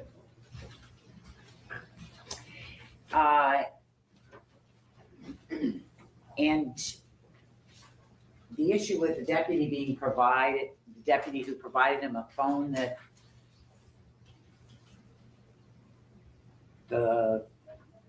you believe had to do with the chargers in the cell. Mr. Demons wasn't charged with any, didn't receive any kind of disciplinary report from that incident, did he? I don't remember if we did or not.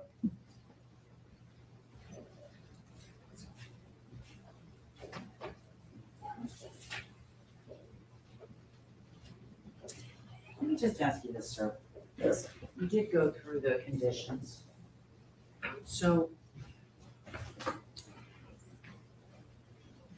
he's, as you said, Mr. Demons is in a big cell, and he made reference to that in his letter, right? A large unit. Yeah, by himself, right?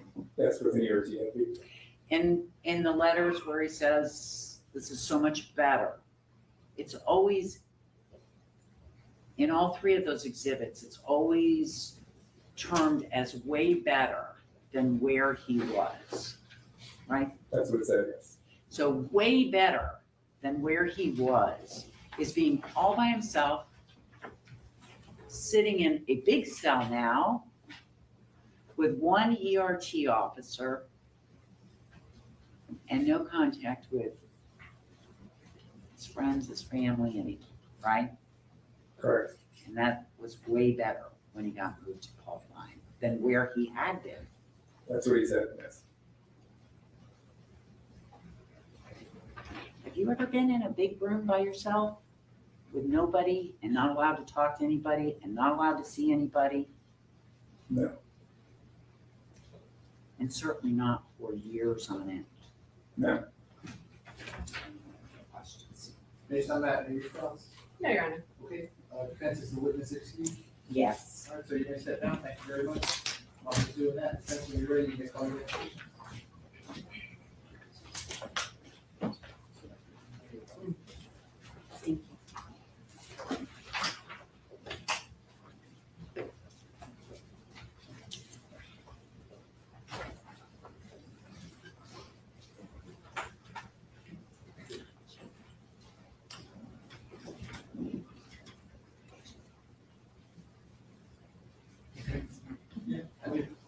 Dr. Matt Norman?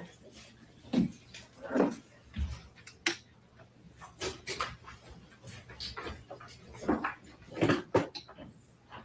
if I gotta come all the way up here to the witness stand, once you reach it, you put your hand down before you have a seat, and then just stop and look. Raise your right hand. Swear to tell the truth, whole truth, nothing but the truth. I do. Please be seated. And so once you're seated, I can just scoot that chair forward as far as it will go. You can adjust that microphone so it's pointed directly to your mouth. Can you please state your full name and spell your full name? Matthew Norman, Matthew Norman. All right. Thank you, Nathan. And sir, what do you do for a living? I am a general and forensic psychiatrist based in Atlanta, Georgia. Do you have any particular licenses? I do. I'm licensed to practice medicine and surgery in the state of Georgia and have had an unrestricted license since 1998 in Georgia. I also hold unrestricted licenses in Texas, Ohio, Missouri, Nevada, and the state of Florida. And I assume with that, you have a medical degree, I do. medical school. Yes. I completed my undergraduate work majoring in psychology at University of Virginia, graduating in 1991. I then went to medical school at Mercer University School of Medicine, graduating in 1993 with my MD.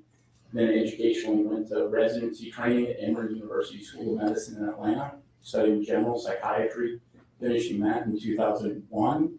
And then did a one-year fellowship in forensic psychiatry, also at Emory University School of Medicine, and completed that June 30th, 2002. Judge, I'll stipulate to his credentials.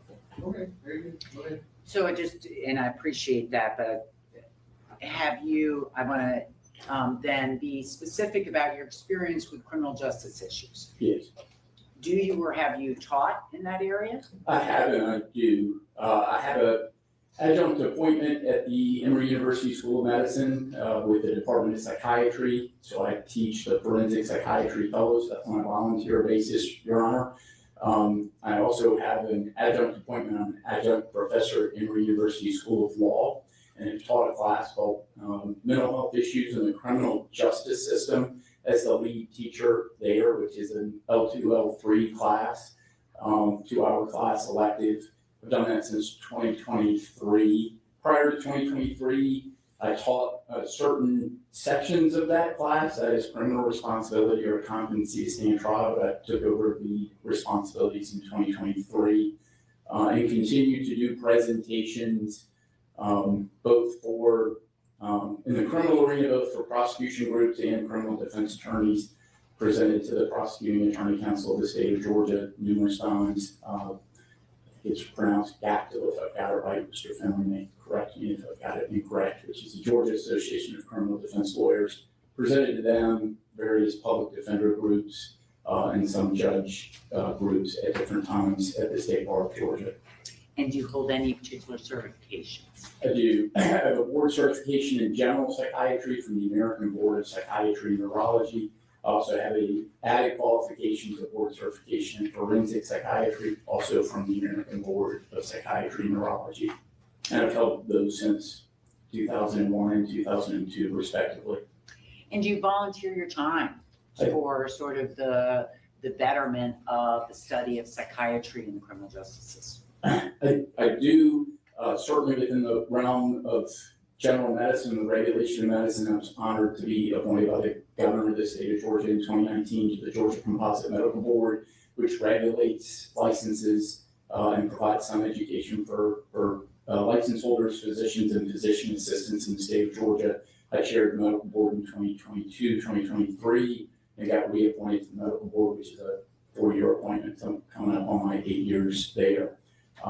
And also continue to stay involved in the community through my faith organization as well as the broader community and doing educational offerings on mental health in general. Have you testified as an expert on psychiatric issues in the criminal justice system? I have. Overall, I've testified over 290 times, mostly in the state of Georgia, Your Honor, but also in military court-martials as far away as Germany. And around the United States and federal jurisdictions, as far U.S. District Court as far away as Oregon. Sometimes on civil matters in the criminal arena. The majority of the testimony is on competency to stand trial with kind of this number 2 spot being criminal responsibility, and then the third being issues related to sometimes issues of bond or as an educational witness related to mental health. And with regards to your testifying, do you testify just for defense lawyers? No, because I get asked this question in civil cases as well as criminal matters. Over the last 5 years, the average is about 40% for the prosecution or about 60% for the defense. So it's a fairly even split. If you really go back to 25 years, I've been testifying. It's pretty close to 50-50 in criminal matters. And have you testified in the past as an expert on the psychological effects of conditions of confinement? I have. So are you familiar with the literature, the studies, all of that have been done? Yes. So both within correctional literature as well as within the psychiatric literature, the effects of confinement on mental health, particularly some of that literature goes all the way back to the 19th century, which may be surprising to the court, but there were notations made by Alexis de Tocqueville back in the early part of the 19th century on solitary confinement in New York at that time as he was visiting prisons in New York, and talked about the difficulty of solitary confinement and sort of isolation on the human condition. That literature has been updated since that period of time, And there are numerous articles in the medical literature and the psychiatric, and in particular forensic psychiatry on the impact of solitary confinement and really isolation. So kind of two different issues, one being that 23-hour lockdown with 1 hour out, being quite isolating and sensory deprivation that goes along with that. And then the other component is one that I've heard a little bit about in here, not necessarily 23 hours of lockdown, but certainly less social contact than we as humans expect on a regular basis, and the mental health impacts there, which would include depression, anxiety. It goes all the way up towards individuals having suicidal ideation from that social isolation, from the deprivation that can occur. Some individuals become psychotic, and at times it has become such an issue that the literature supports that the United Nations calls it the Nelson Mandela rule over isolation that was passed in 2015. And then the American Psychiatric Association has come out with a position statement stating that individuals should not be in solitary confinement or social isolation for periods of over 15 consecutive days. Juveniles should not be subjected to that at really any point in time, according to that position statement. And again, it's just a position statement, but it is what the science supports. And when we talk about the science, it's based on lots of research. It is. So a lot of the research is based on the research that I'm commenting on is research that's in peer-reviewed literature, generally accepted among the peers. Some of it has, been poked at. There's obviously research on both sides of the equation. One of the things I've learned is in teaching at law school is attorneys seem to like bright lines and well definition. Maybe they don't. Medicine really hates bright lines.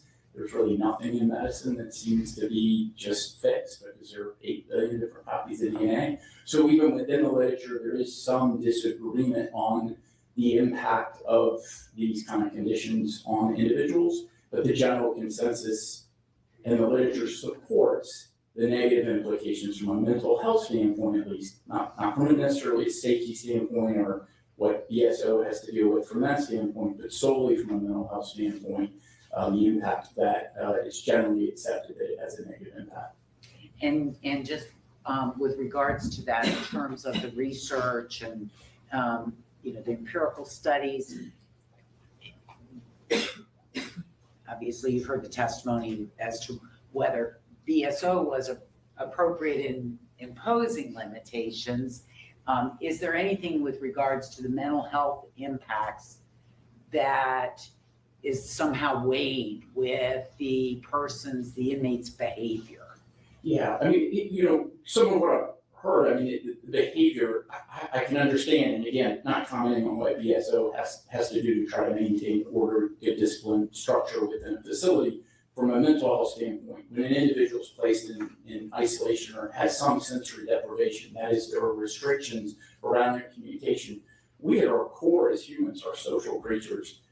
We don't like to not have contact with other humans. Even I'm an introvert, but even the most extreme introvert still likes to have some human contact. To have very limits on contact, humans will go to lengths to try to have human contact, even if that's a violation of the rules. That's our innate desire to do so.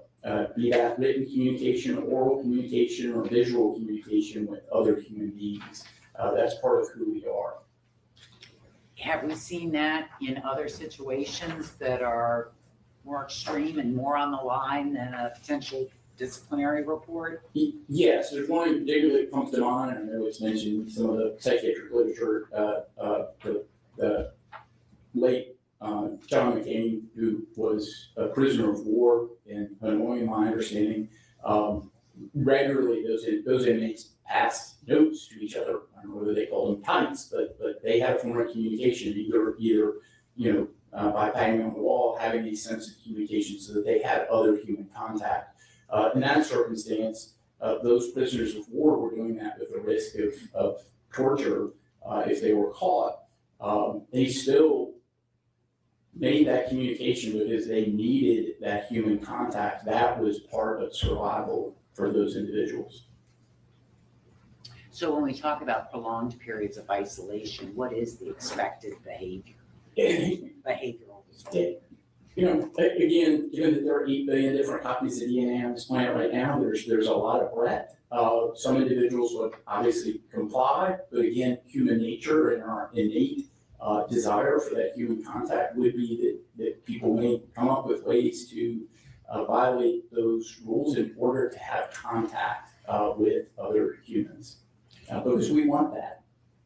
And having sat through the testimony about first, let me talk to you about Mr. Demons' confinement conditions. Do you have an opinion as a psychiatrist on the impact of his isolation? Yeah. So far, what I've heard is that there have been a couple of different housing situations, one of which could include what is often referred to as the segregation, the 23 hours lockdown with 1 hour out at different times. Sounds like that may not be the situation now, but what I have heard is the limit in the human contact to really one other officer for much of the day, although there can be contact with mental health staff, which I would hope at a minimum would be available to him if he needs that. But that still is extremely limited contact and can have a negative impact on an individual with that level of restriction on their ability to feel fulfilled, have ability to concentrate, not have excessive anxiety, not have depressive mood. So the fact that, as you heard from Major Corbett, Mr. Demons can walk around a lot. He has a lot of space, and he has a TV he can listen to and change the channels when he wants to. Is that kind of sufficient to make up for this human need for socialization? In my opinion, under that scenario, it's not. I mean, again, I go back to and I'm not trying to date myself or the court in any way. I mean, it was a Tom Hanks movie that talked, where he's trapped on an island, and it was a very isolating situation where, in essence, he started. I mean, again, I haven't seen the movie in a long time. I mean, he was talking to coconuts. I mean, there were hallucinations. It was very depriving. Again, he had a whole island to himself. Lots of us may think, this is great, I've got all this space, this is all mine. And perhaps at first that's positive, but becomes a negative because of that isolation and the lack of contact with other human beings. And that is supported by the studies, the research, the peer-reviewed articles that have been published. It is. I mean, it really goes to the isolation piece.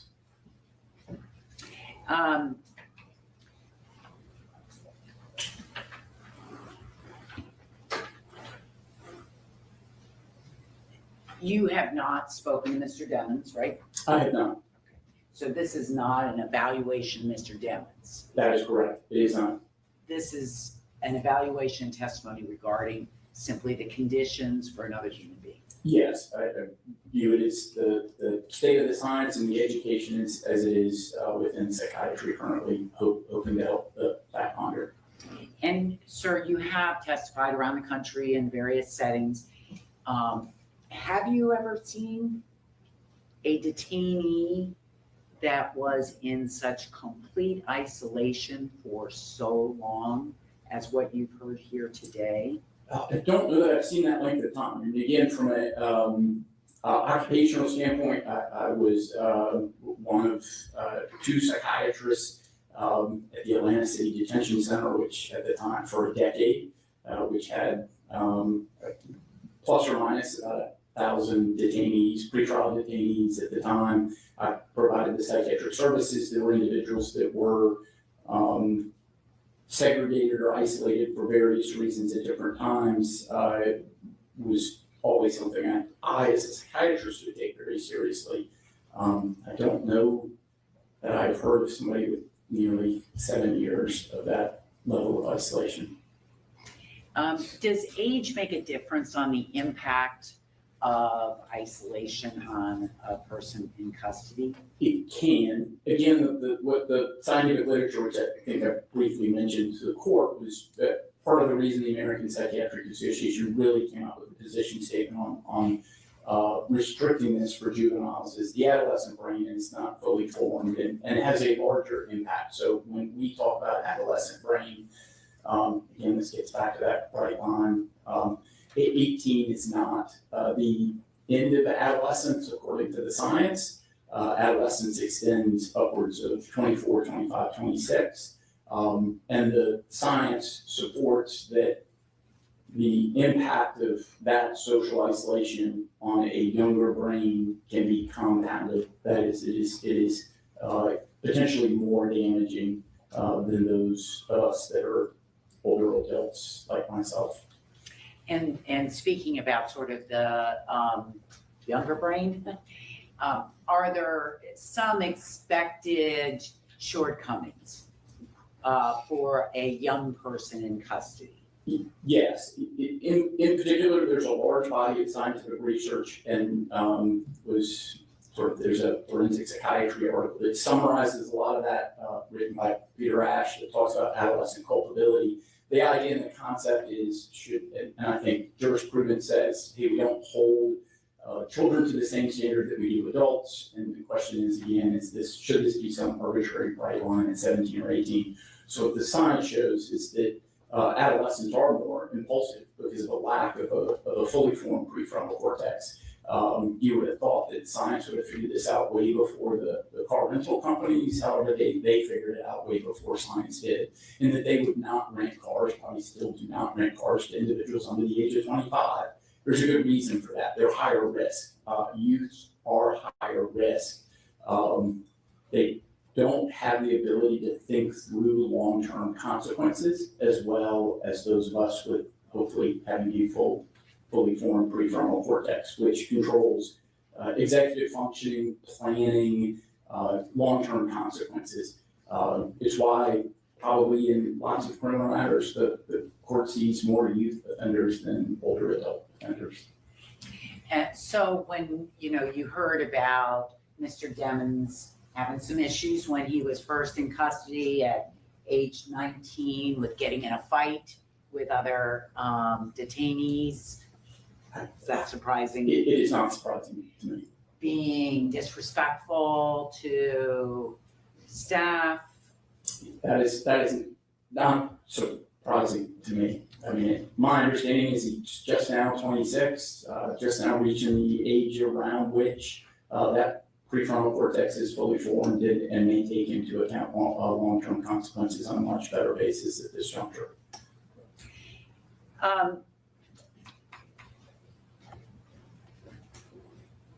And what we did hear is that, and see in the records, the majority of the violation of rules appears to be related to sociability. Does that surprise you? No, and that's how I heard it. I mean, it was communication. So again, if isolated from communication, and that's part of our innate nature, trying to engage other humans in communication is, from a psychiatric mental health standpoint, is to be expected if that is severely restricted. So our trial is scheduled in January of 27, so 8 months away.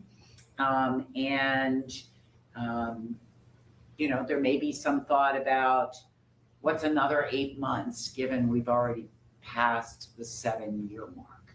In your opinion, does that matter?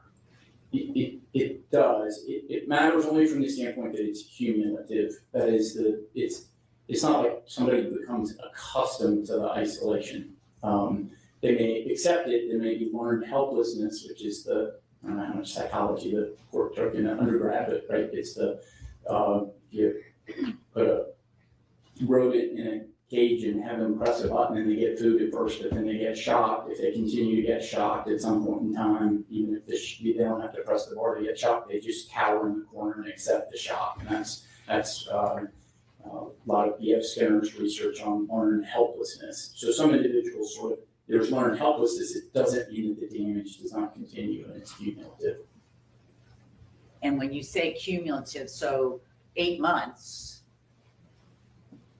what is sort of, what does that mean cumulative when it's preceded by, 6 years? Yeah, I mean, again, it goes back to, again, I had heard of somebody being that isolated for that length of time. It's where the general consensus among mental health practitioners within a correctional setting, there's a national organization that looks at correctional health. They have their guidelines says no more than 15 consecutive days in isolation segregation. A prohibition of individuals with a known mental health condition being put in isolation or segregation. So even an additional 15 days could be, from a psychiatric standpoint, could be damaging. And what about the fact of an impending trial? Does the long-term isolation, the cumulative effect, play into an impending trial? Again, it could. I think when I think of a pending trial and doing competency stand trial evaluations fairly frequently, trial for most, again, I can still get anxious coming into court. This is not my office, right?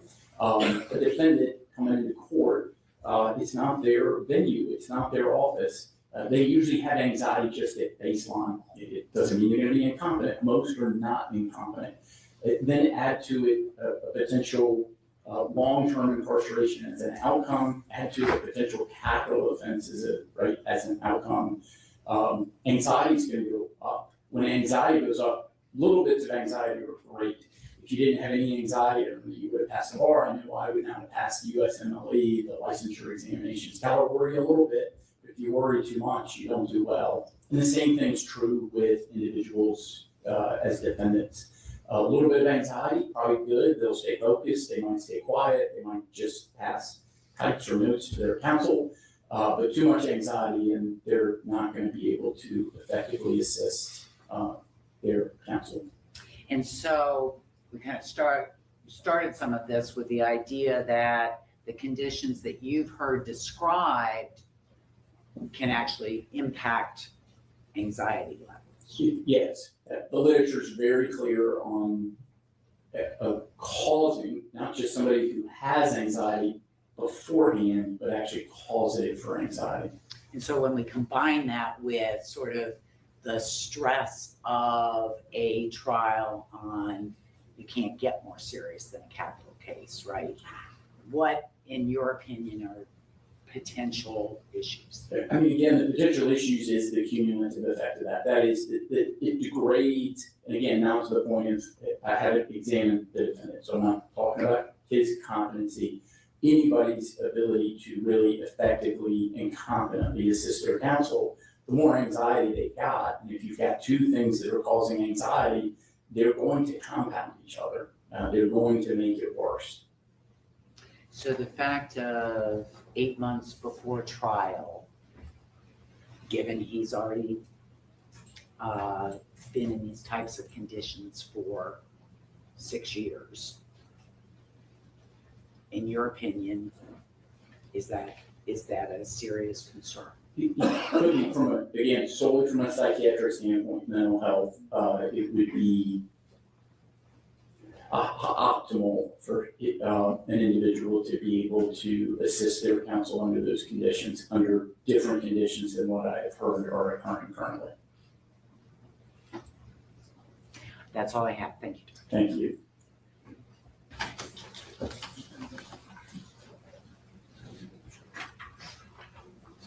Dave, am I waiting for Tom? She was just here. She ran to another courtroom, she'll get back, so we have to start. Okay, so let me go back on the record. This is State versus Jamell Demons, 19-1872 CS10A. I continue to have Ms. Buckley, Mr. Griffiths present for the state. I continue to have Ms. Howard, Ms. Abden, Mr. Finley present for Mr. Demons, who likewise is present. When we press pause for lunch break, we're in the middle of the defense presentation. We're gonna pick it up right at that point. Thank you, you may call you. Thank you, Your Honor. At this time, we call our fifth and final witness, Victor Delgado.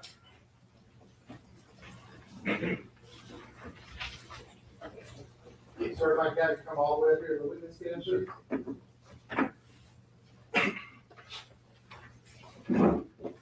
Once you reach it, or before you have a seat, you can just stop and look at it. Raise your right hand. Swear to tell the truth, all the truth, nothing but the truth. Please be seated. And so once you see you can scoot that chair forward. You can adjust that microphone so it's pointed directly at your mouth. Can you please state your full name and spell your full name? Victor Delgado, Victordelgado. G-A. D-O. D-O. You may inquire. Thank you. Mr. Delgado, you've never testified before, have you? Okay, I know you're a little nervous. Yeah. Okay. Mr. Delgado, can you explain to his honor what business you are in? Yes. I'm a CEO of YNW Protection. It's a company based in Miami, Florida. Also, we provide services worldwide. Our team is built by military and law enforcement. You're gonna have to slow down a little bit. Yeah, you want me to, and raise the mic a little bit so we can hear you better. There you go, sir. Better? Yeah. Okay, sorry. All right. I will say, I'm the CEO of VND Executive Protection. I'm the CEO of VND Executive Protection. Executive Protection. And can you describe what V&D Executive Protection does? Yes, we provide executive protection services, residential security, tool security, armed guards, transportation, political trucks. Like I say, our team is built by military and law enforcement. My director of operation is a former Marine sniper, and my other operation guy is Navy civilian and also law enforcement. Okay. Myself, I used to be an instructor for a few police departments for Brazilian Jiu-Jitsu, and self-defense tactics. And are you a former MMA fighter Yes. yourself? Yes, sir. Professional? Yes, sir. And so in summary, you have executive protection. And can you just quickly describe for his honor the type of people that you provide protection for? Corporate clients, athletes, celebrities, entertainers, and pretty much two royal families, one in Miami, which I can't say the names, and the other one from Dubai when they come out here. Okay. Now, without giving the address, did you, at my request and the request of the defense, do an inspection on a home in Broward County? Yes, sir, I did. Okay. And you understand that we represent Mr. Demons, Jamell Demons, correct? Yes, sir. Okay. And Jamell Demons. And do you know who he is? No, sir. When I contacted you, do you have any idea who he is? No, sir. And you've since found out through your research that Mr. Demons is a musician, correct? Yes, sir. And you've learned that he's been incarcerated for 7 years, correct? Yes, sir. Now, before we talk specifics about the work that you've done, that you potentially could do, regardless of whether it's a celebrity or someone was a celebrity 7 years ago, or it's a corporate executive, do you place who that person is professionally above doing the right thing, and that is complying with the laws of the state of Florida and the United States? Clients are client, and I make sure myself and my team, nobody know regulations or law. Our job is protect our client, but sometimes we're not allowed to break the law. So in other words, you create no friendly relationship with the client. My job is to work from point A to B, and that's it. Now, you did a full inspection of a certain home in Broward County, correct? Yes, sir. Okay. Without saying the address of the home, can you give like the approximate size of the home and a Yes. physical description? You don't have to be too detailed for his honor. Yes, it's a gated community with 24/7 security. They got 4 entrances and 4 exits. Each one they got one armed security guard, and then they have police going there pretty much every hour. Because the police station is literally like 2 blocks away from there. And Mr. Delgado, I've explained to you before that we're asking his honor to give our client pretrial release before a trial coming up in January. You understand that, correct? Yes, sir. And if if Mr. Demons is released on bond and there are conditions, for example, that your company's responsibility is, let's say, for him to go to court, to make sure that you protect the community 100%. and him, will you follow those instructions? Yes, sir. If there is a court order that says if he does anything that is deemed to be inconsistent with this order, you will report to any authority that his honor would require, whether it be the court, probation, even Madam Prosecutor. Would you do as the court instructed? Yes, sir. And myself, my team, we basically care for our reputation. So we don't, our team and ourselves, sorry, my team and myself, we care about our reputation. So we don't, like I said, we train clients and the regular clients. We don't give no privileges out here. And then we follow rules. The fact my team is law enforcement and we follow every order. And I'll be the first person who reported it after do it. And if, because we're offering up and if his honor, because we're offering up your professional security services that are used for corporate executives as well as entertainers and athletes, if his honor structures a bond order that requires even more responsibility for protecting the community and even Mr. Demons than just to and from court, whatever that would be, would you honor the court's request as stated forth in an order? Yes, sir. And would you personally study that order to make sure that there was full compliance? Yes, sir. Okay. And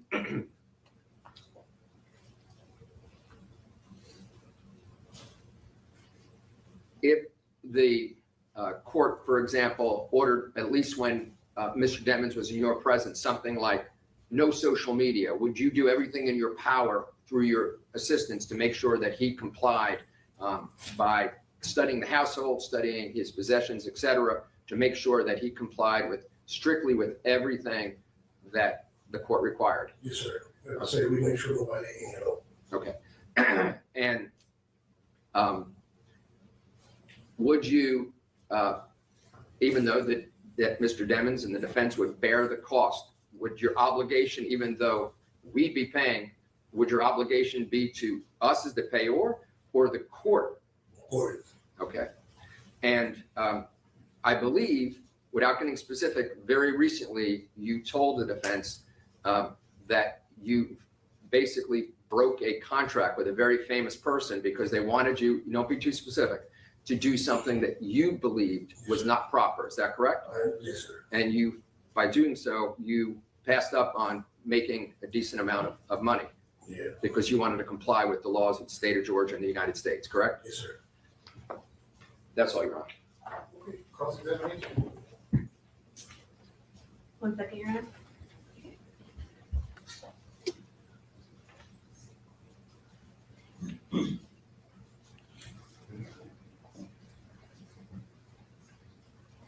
I'm sorry, Your Honor. Can I just follow up real quick? I apologize.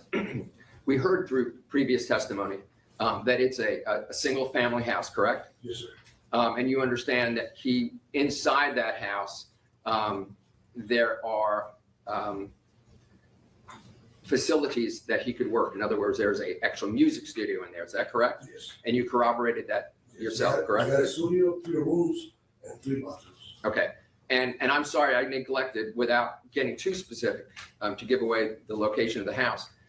You also said that if you're retained, you would require the home to have certain surveillance cameras installed Yes, sir. because it would help you get your job done to better keep the home and the community secure, correct? Yes, sir. And you furnish those to us so that we can accomplish those goals in order for you to accept a written contract by us on behalf of Mr. Demons, correct? I provide you all the logistics and all the inspection so you can see everything. Okay. And so those were done because you want complete visibility at all times, so you can make sure when you're involved that the court's order is being complied with, correct? Yes, because I don't want to put myself in a situation in Delgado. That's all. Thank you. Say cross-examination. Yes, Your Honor. Good afternoon, Mr. Delgado. How much would you be charging the defendant for 24/7 surveillance? Can I say it? Yes. I was thinking at the time, the private only we charge a company is about $1,600 for a day for 24/7. You said 6,800 Yes, ma'am. a day. Yeah, for 24/7, 24 hours. Okay. And were you hired, if the defendant is released, to have 24/7 surveillance? Yes, that was the condition I thought of. Okay. And so $6,800 a day until he's potentially released if he's found not guilty, correct? No, it's, as soon as he got released, or he retained me, I would charge those things. Okay, so you haven't officially been retained yet. I've been with Fisher retained for today, and if we go to January, we get stay with to January. Okay. All right. So with 24/7 surveillance, does that mean that someone such as yourself or someone on your team would be in the bedroom with him while he's sleeping? We're gonna have cameras, like I said, we're gonna speak the house, we're gonna have like now in and out of the house. Also, the community is a gated community, so I present myself with the association out there, tell them I got a potential client coming up. If he does, we wanna be outside, inside the house. So just to avoid situation, people thinking, was wanna see a car outside with the lights or a car outside armored. So I was thinking to provide between 1 and 2 cars a day. Okay, for 24 hours a day. Yes, so pretty much we keep on alone. And so they won't always be side by side with the defendant, correct? Yes, because the house is pretty much, it's one of the big, it's 3 rooms, plus the studio. So pretty much in the house, got access for the board. We walking in the house, outside, around the pool area, so you can see what is room located, everything, because the house full of glasses, it's full of glass, so you can see, trust me, what is room at. Already, specifically, I went to his room to see how many entries I actually had. He only got 1 entry. Go to the pool. So I told my guard, make sure with everything there, we're gonna put civilian cameras outside the pool. Make sure it's proven, in case something happened, we can follow the code order. Okay, and can you give me a list of every single person that would have access to this camera system? Myself, I'm on 2 daily operations. Okay, would the defendant have access to it? No, Would his attorneys have access to it? I was thinking no in the moment because he didn't ask me for it, but I was thinking it's myself. I'm on 2 daily operation. I have few residentials, and only we allowed to see myself on my 2 daily operation. Yes, for safety purposes, in case something happened, that will help me now because I approve of videos. And are the cameras Wi-Fi based? Yes, high definition, night vision, sensor, everything. I already provided information to my camera guy, and they already went to the house, inspected it. As soon as he gave me that order, then we started. And will someone be watching these cameras 24/7 as well? Yes, the guard is there, and myself. So pretty much whatever guard I put in the house, they ask us to monitor the cameras, myself, and my 2 daily operations. And where are these cameras going to be set up within the home? One in the front, 2 on both sides, 2 in the back, 1 before the pool, close to the room. So it's pretty much going to be a full high definition camera.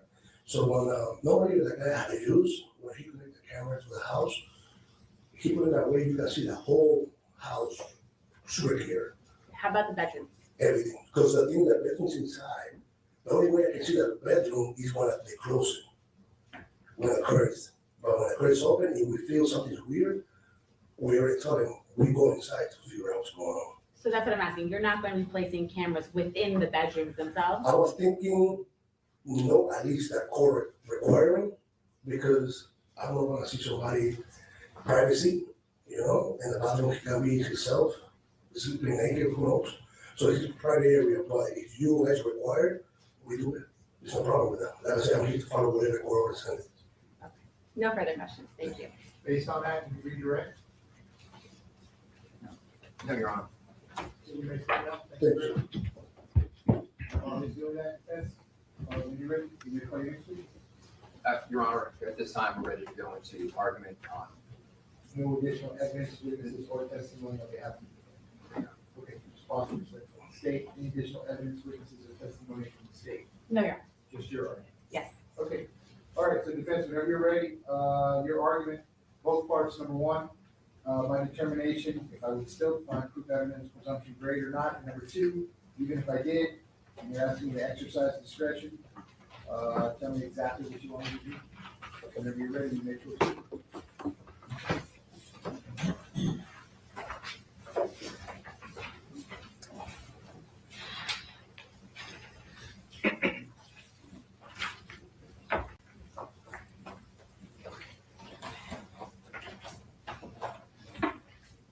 So, Your Honor, beginning with proof evident presumption great. I know that the state is relying on the transcript with which Your Honor's had an opportunity to review. There was a hearing approximately 51 weeks ago. There have been change of circumstances, which I'll outline for the court, we believe, over the course of the last, let's say, approximately 1 year. And I would say it's somewhat ironic. We've heard testimony about our client going into custody in 2019 at 19 years old. The irony is that tomorrow, this young man turns 27 years old, and he's been in custody since 19 without ever having been found guilty of a single offense, with one indictment having already been voluntarily non-crossed by the state. But we find ourselves here, and I want to address proof evident presumption great. And the first thing I want to talk about is one of the change of circumstances is that Judge Murphy's granting of the motion to suppress has been affirmed by the Court of Appeals. And it's worth noting that not only was it affirmed, but no good faith exception even applied. And the gist of that affirmative finding and the underlying motion to suppress goes to the credibility of Detective Moretti. And we spent a lot of time studying this trial and studying the transcripts. And of course, we've had the unique opportunity to see YouTubes of a trial. That's a rarity. And it's fair to say that two things take place. One, as was discussed earlier today, so much of this case was about a hearsay statement by Cortland Henry. But this case was navigated by the field general, that being Detective Moretti. Detective Moretti, who was the subject of the affidavit, was found to, his credibility was called into question in the granting of the motion to suppress and ultimately the Court of Appeals position. And so to us, that's really important because it actually, we know that the court, we're aware of the court having found proof evident presumption great a year ago, but in light of his credibility into being called into question, we are strongly arguing that the court think about the chiseling away of his credibility, the chiseling away of his believability, not to his investigation itself, but just to the issue of credibility, because as the court is well aware, credibility and even impeachment are what generate, through instructions to a jury, et cetera, what it generate reasonable doubt. But for your purposes, what chisel away at proof evident presumption great.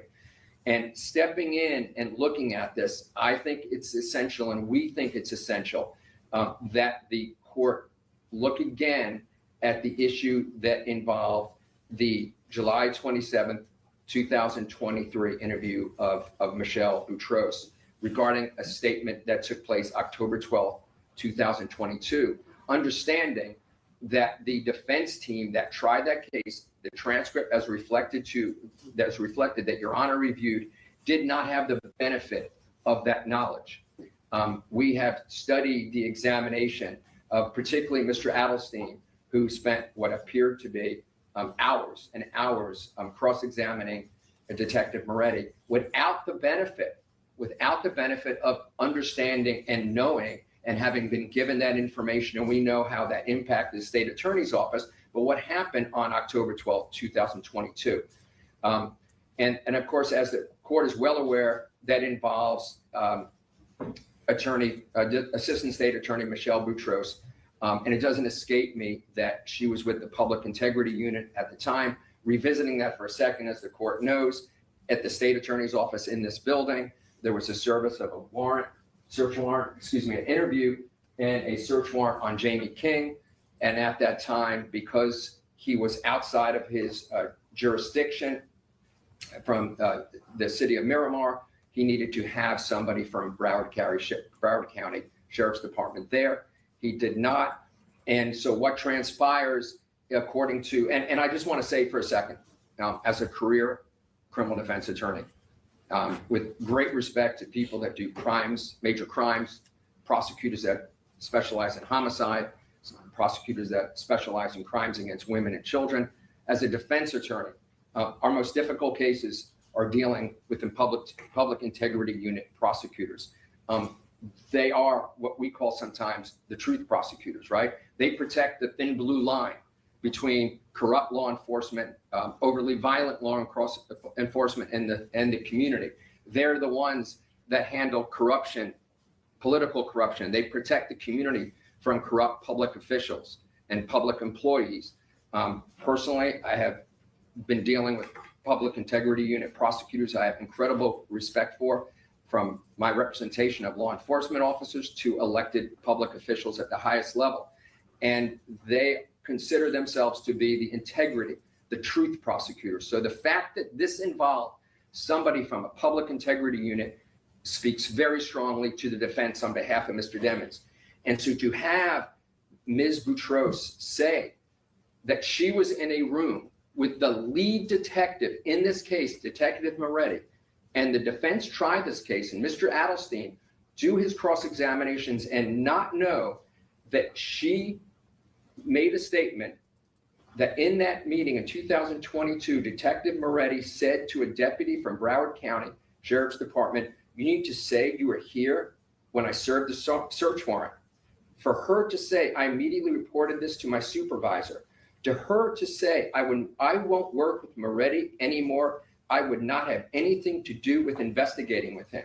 For somebody from the state's attorney's office, and I'll give you that transcript if Your Honor doesn't have it. And Judge, if I may, I'm just going to object at this point. None of this was presented in evidence, so I'm confused on how we're now bringing this up in argument. It's just his argument. He's talking about the reason that the state attorney tried to do this trial.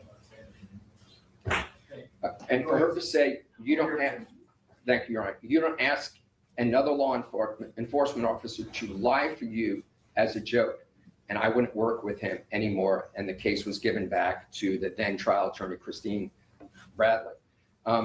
Why is that important? Well, it's important because in the transcript, Your Honor, there are numerous times when Your Honor is reading that transcript and taking into consideration whether or not proof is evident and presumption is great, you have to think respectfully about what was lacking.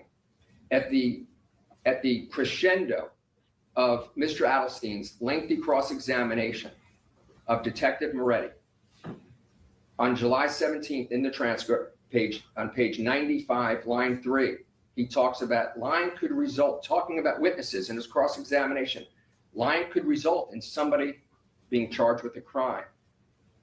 Page 95, line 17, not being truthful could result in being arrested, talking about accessory after the fact. But again, Moretti addressing the issue of lying. All this without Mr. Adelstein having the ability to impeach and thoroughly and siftingly cross-examine Moretti about the fact that he was requesting another law enforcement officer to lie. Armed with that ability to cross-examine in front of a jury that was unable to even reach a verdict in this case is something that the court should take into consideration as we chisel away by the original finding. He says this similar statement again, lying could result in being charged at page 96, line 17, page 98, line 8, lying could result in their arrest. And so the credibility of Detective Moretti, this is the lead detective. This is a case, again, as the court noted, that is basically relying on a hearsay statement by someone whose case was ultimately dismissed with a jury that couldn't reach a verdict, and a detective who is literally the summary witness. He is bringing it home, not just summary witness interviewing records, but bringing home all types of issues regarding his opinion and marshaling evidence and rendering opinion after opinion. On that same date of July 17, 2023, in one of the most important parts of the cross-examination by Mr. Adelstein of Detective Moretti, he hits him with a crucial issue, which is you did not seek a search warrant on or about October 26th or in the weeks afterwards regarding the one place that you should have sought a search warrant. The most obvious place possible, which is the residence of all 8 people that were at the studio the night this happened, including Cortland Henry, including Mr. Demons, including the 2 decedents, and then 4 of the witnesses. Mr. Adelstein, as he should have, cross-examined the detective. Tell me about your search warrant. I didn't get one because I didn't have a nexus. I made sure I called Ms. Howard to find out whether Florida was different than the rest of the United States, where we look at probable cause. When a detective talks to a prosecutor and talks about probable cause, the bottom line is Detective Moretti dropped the ball. He went after the shiny objects, which resulted in this massive suppression of phones and Twitter accounts and all these little shiny things, but didn't look to the one place where your decedents and your defendants were residing. And his answer was, I didn't have nexus. Well, if he had been armed with the fact that this detective did the most egregious thing that a detective can do, the most egregious thing, and that is request that another officer lie and get called out by a prosecutor. If he had been armed with that information, if the defense had had the ability to even not only impeach, but to call Ms. Boudreaux, because they could have done that, it could have been a very, very different transcript. And I think it's important that the court take that into consideration. The state attorney, Broward County State Attorney, makes their decision on how to move forward. They made a decision after 2022 to go with a detective as a lead detective in a case that requested another officer to lie and cast aside the opinion and the philosophical and ethical beliefs of one of their public integrity prosecutors. That's something they have to live with. And obviously there's been a change of guard because of that type of behavior. But it is something that the defense was denied. So when you read that transcript, I saw before in the previous hearing before we were involved, that your honor said, and I appreciate it, that I believe you said, I could do a Franks versus Delaware analysis on this. I think that was your quote from what I've read. And I think that's a great way to do that. And so we would ask the court, when you re-review, whatever you re-review, to take these things into consideration. And there's just numerous other examples of where Detective Moretti could have been cross-examined and impeached based on the fact that he has requested somebody to lie. That goes to his veracity. More importantly, that goes to his credibility, which generates reasonable doubt.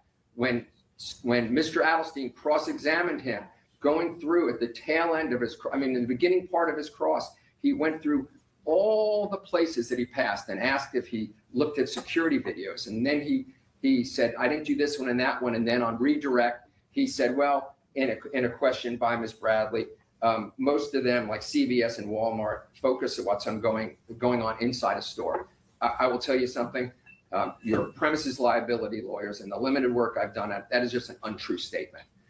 That's just an untrue statement, and Detective Moretti, I'm sure, knows better than that stores are concerned about their parking lot security and cameras are facing out all the time. But again, Mr. Adelstein didn't have the fact that Detective Moretti was somebody that seeks not a citizen, but a fellow officer to lie.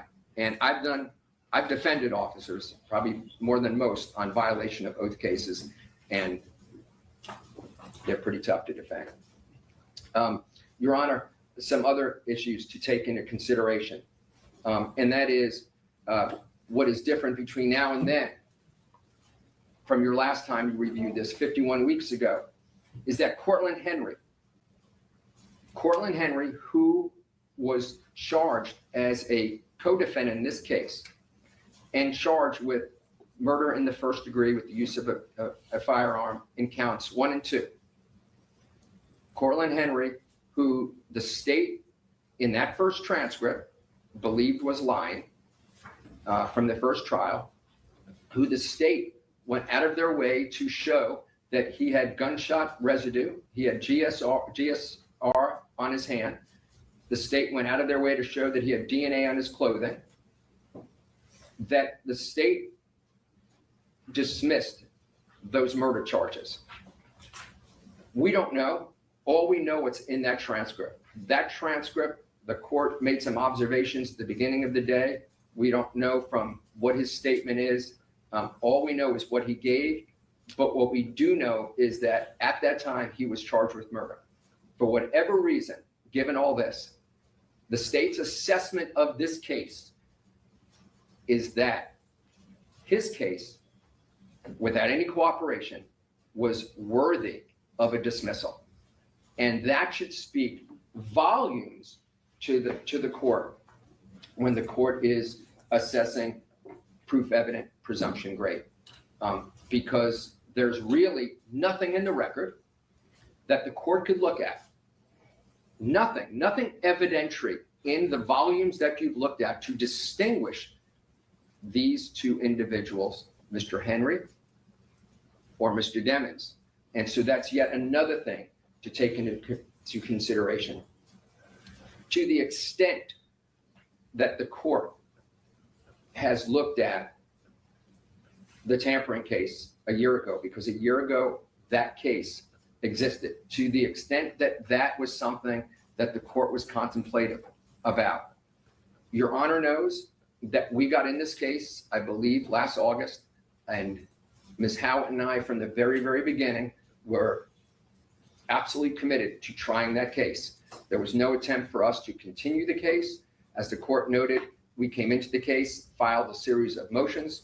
Quite frankly, from a defense perspective, there wasn't a lot done on the case. We really weren't clear which of the attorneys was actually in the case and who were not in the case.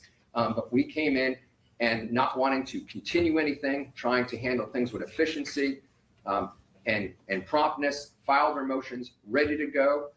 We laughed yesterday as we prepped for today about we have text messages and phone calls on Christmas Eve. We were in communication through the holidays. Your Honor was kind enough to have 250 jurors ready. I believe you said you had 250 backup. The day before that trial, the case was dismissed with what we thought was without explanation. And then, of course, as we noted in our motion for bond, in our footnote 1 or 2, the state issued a statement about not wanting to wait for a ruling by the court. That's just unacceptable.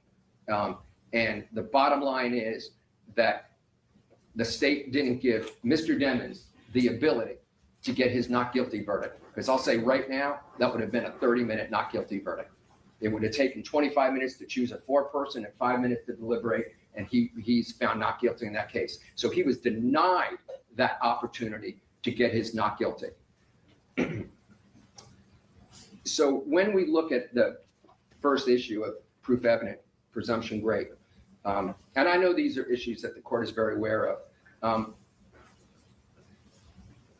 And it's interesting, and Your Honor, I think pro hoc vici is not a right, but it's a privilege, and I appreciate that privilege. And I'm trying to do everything I can to understand, because things are different when you travel around, but some things are not different. So here's what's not different when we use this incredibly high standard in the state of Florida, which is beyond guilt and reasonable doubt. And that is that this is a case that a jury was not able to render a verdict. One, this is a case with no DNA implicating Mr. Demons. Two, this is a case with no fingerprints implicating Mr. Demons. Three, this is a case with no surveillance showing that he had anything to do with being in a vehicle, or more importantly, shooting anybody.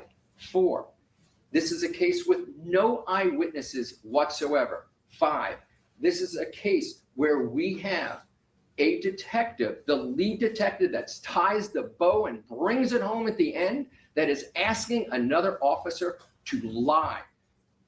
Your Honor, I'm not one of those lawyers that says at night, God, what a crappy profession. I hate it. I love being a lawyer. My history is full. That's how Ms. Howitt and I are friends. We're not friends from trying cases. We never tried a case together. We have both been committed our whole careers to bar associations and teaching young lawyers. That's the foundation of our friendship. So we're both lawyers that are honored to be lawyers and respect the other side. You'll never hear me condemning prosecutors, and I always will jump at the opportunity to represent somebody in blue because our society needs them. But here's what we don't need.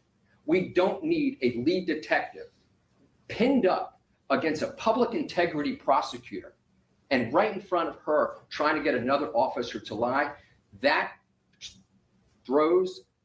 casts doubt on everything that Moretti does, everything that he touches. And I will be the first person to be shocked if he stays lead detective in this case. We've all done cases where somebody, for whatever reason, is removed from a case and a new person comes in and picks up what they did. But hey, if this case goes to trial, bring him on because he's a liar. And so then we have ultimately the motion to suppress that is affirmed by the Court of Appeals, which casts doubt again on his credibility. And so when Your Honor does the proof evident presumption, great. I ask you to take all of these into consideration. And of course, what we talked about earlier and the fact that a co-defendant who, if you read the indictment, is side by side culpability wise, that case is dismissed. And I just would argue to the court that all of those just chisel away at the court's previous finding of a year ago. And so unless the court wants me to do otherwise, I'll hold off on the second part of the argument until after the state goes. You do the whole thing? Okay, thank you. That's everything in proof evidence. Yes, sir. Yes, sir. And then if I exercise discretion, or if I agree with you and I find the circumstances have changed, and I don't find proof evidence presumption great, exactly what you want. Yep, I will. Thank you. Give me 1 second.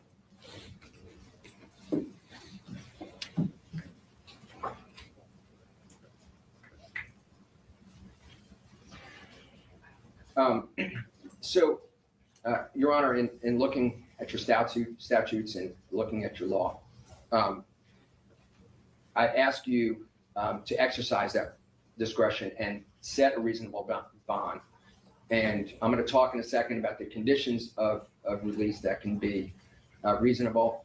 And I first want to talk about protecting the community from risk of physical harm. There was nothing presented in the case regarding Mr. Demons that is any way involves his threat to the community. And most important to me is when we talk about this second process is assuring the integrity of the judicial process. So I want to talk about the conditions of release that we would suggest. First, I want the court to think about the testimony that we just heard from Matthew Norman, a distinguished forensic psychiatrist that honestly, you heard he's from Georgia. I've really been more against him than with him. We've had some battles through the years, and he's an incredibly ethical and devoted to this issue and all forensic issues regarding mental health.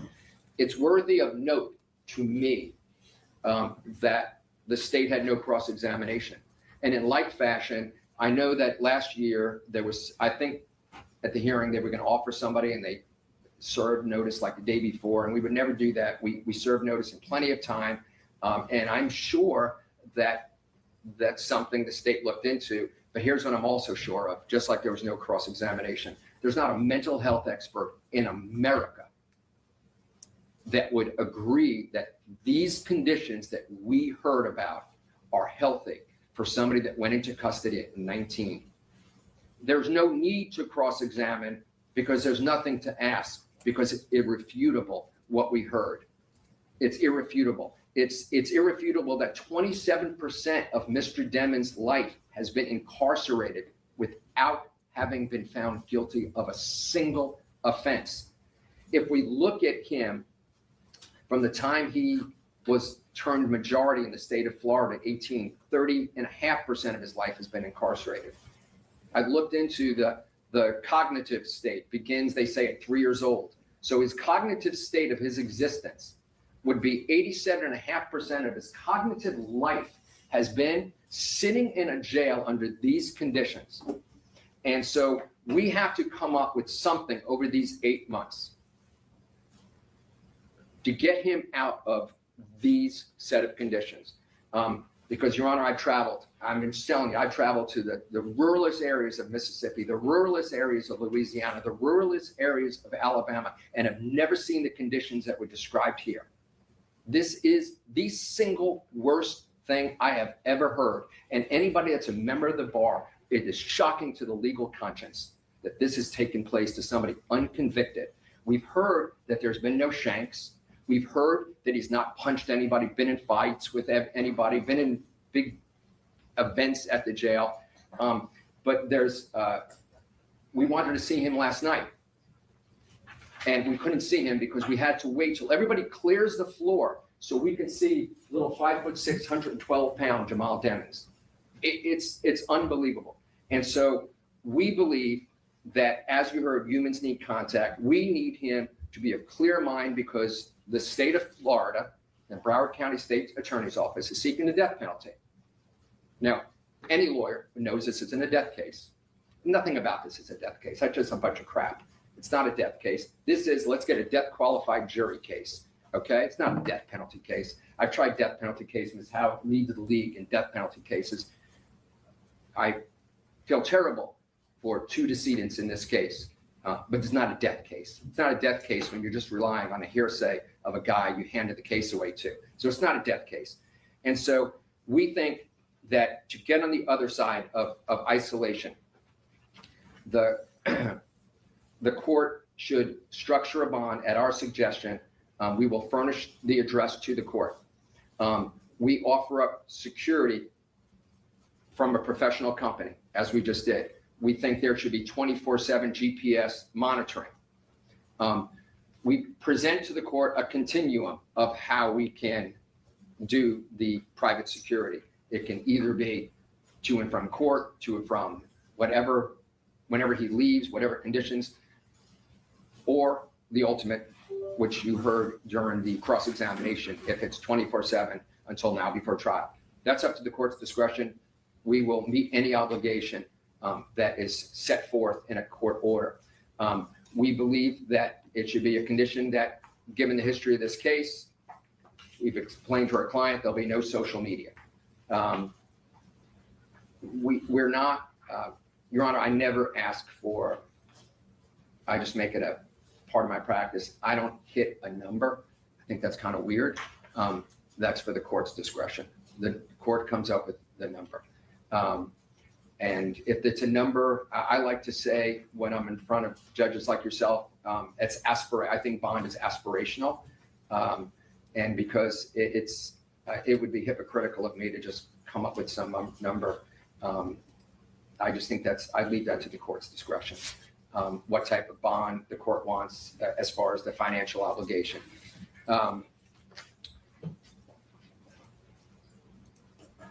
Prohibition to any witnesses connected to the case.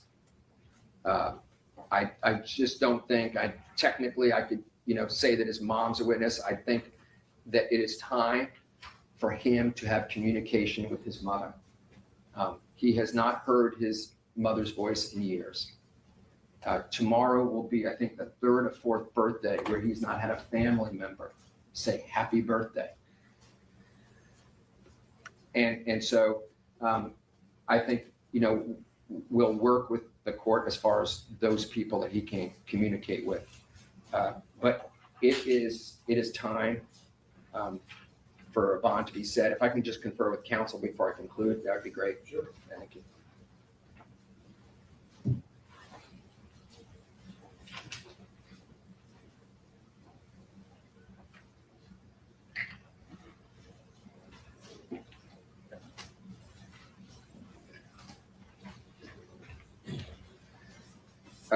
And so, Your Honor, if I conclude by just saying the following, and that is, you may have figured out that we have studied the transcript of a year ago, and we've said, I don't know, whenever we file this, our playbook will be to try to do things, address some of the things that we think were not addressed. I know last year there were no witnesses. We wanted to make sure that we did that. And so why did we do the witnesses? We did his grandmother to show that he has ties to the community, he has ties to the Florida community. And he's just got a lot of familial support. We presented somebody from 100K Management to show that there were no problems with his company in terms of him being employed before and being employed now. In other words, he met work obligations then. The house is being provided by the company with a studio so he can do his work. He's in the rare set of circumstances where he's literally been incarcerated and music from back then continues to play, but he was employed then, he's employed now. Importantly, I do want to remind the court, his grandmother says he doesn't even have a driver's license, let alone a passport. So in terms of fleeing the jurisdiction of the court, there's nothing like that. In terms of ties to the community, that issue is addressed. So if the court says he needs to be restricted to Broward County, then that's fine. If the court, in terms of his home, but anything else like other than come to Broward County Courthouse or whatever, if the court requires his lawyers to just come to him and work on the case, then so be it. But we think that we have hit on all of those subjects that should be of concern to the court regarding the setting of bond. And just finally, I want to say, this is not, as Dr. Norman said at the tail end of his testimony, just 8 months. 8 months is an enormous amount of time. 8 months is an enormous amount of time when, without having been convicted of a single offense, you've been spending all this time incarcerated. And I'm mindful of what we heard in terms of infractions. But these are infractions of somebody that has been in jail since 19. These are infractions of somebody that has not known really adult life. So much of his adult life has been shaped and formed in a county jail. And it is just impossible to judge somebody under that set of circumstances. Any of us that have been teens ourselves or parents, I mean, I sit and think of my kids. What would they be like from great kids from 19 to 27? I can say one thing, they're great lawyers. 2 of them are lawyers, but I can tell you one thing, they would have had more infractions than him because of their desire to grow and develop. He's been denied that opportunity to grow and develop. We can't be confused by the fact that he kind of became a musical person. When all said and done, he still went in as a kid. And now he's 27. So I think the state of Florida made a bold statement when they dismissed the other case, and they're living with a case that's primarily relying on a hearsay comment of somebody that was worthy of dismissed murder cases, 2 murder cases. So that's where we are, and we'd ask that you set bond in the manner described. Listen, before you sit down, and I'm going to hear the state's position on both of these issues. Yes, sir. I'm going to ask both of these things, 2 questions. You may not agree with me, so I don't have to, but I understand everything you're telling me about Detective Moretti and all the things that we have benefit of now that Judge Murphy can have for the bond hearing and know what we available in the trial. But the defendant is on the video getting in the car, right? No one disputes that. He's getting in the car, right? With Mr. Henry, Mr. Williams, and Mr. Thomas, that's under that. Number 2, cell phone location. On the date of the homicide, you don't agree with the location of homicide. The state's going to tell me the cell phone location on October 26, 2018 at the homicide. That's still that, right? I mean, those 2 things are still. They haven't been grasped, and it has nothing to do with believing anyone's credibility. Those are 2 positive facts. Can I just footnote one thing? Sure. And that is, so we are going to aggressively pursue every issue in this case. I think you could see that a little bit of different in how we approach things. And so I will say one thing, and that is there was a contrast in the testimony of a special agent from the FBI and the way the cell phone testimony was explained and offered through Detective Moretti. Detective Moretti was way more liberal in his explanation of things and was contradicted that of an FBI agent. And so I'm glad you bring that up, because the state went with somebody to contradict an FBI agent with somebody that they knew and the defense didn't know was encouraging another officer to lie. I think that casts doubt on the person that marshaled in that testimony. And so we're going to dispute a lot. And when all said and done, we're not really worried about those limited facts are limited facts that are a mere percentage of everything else that transpired in the case. And that is specifically all the evidentiary issues that were lacking in the case. And I started listening for Your Honor, because those issues are what generate reasonable doubt. You're looking at a standard beyond that. And so you're looking at, and I respect your questions, and I kind of expected that, but it's the kind of issue that causes a jury not to be able to reach a verdict. And that's beyond a reasonable doubt.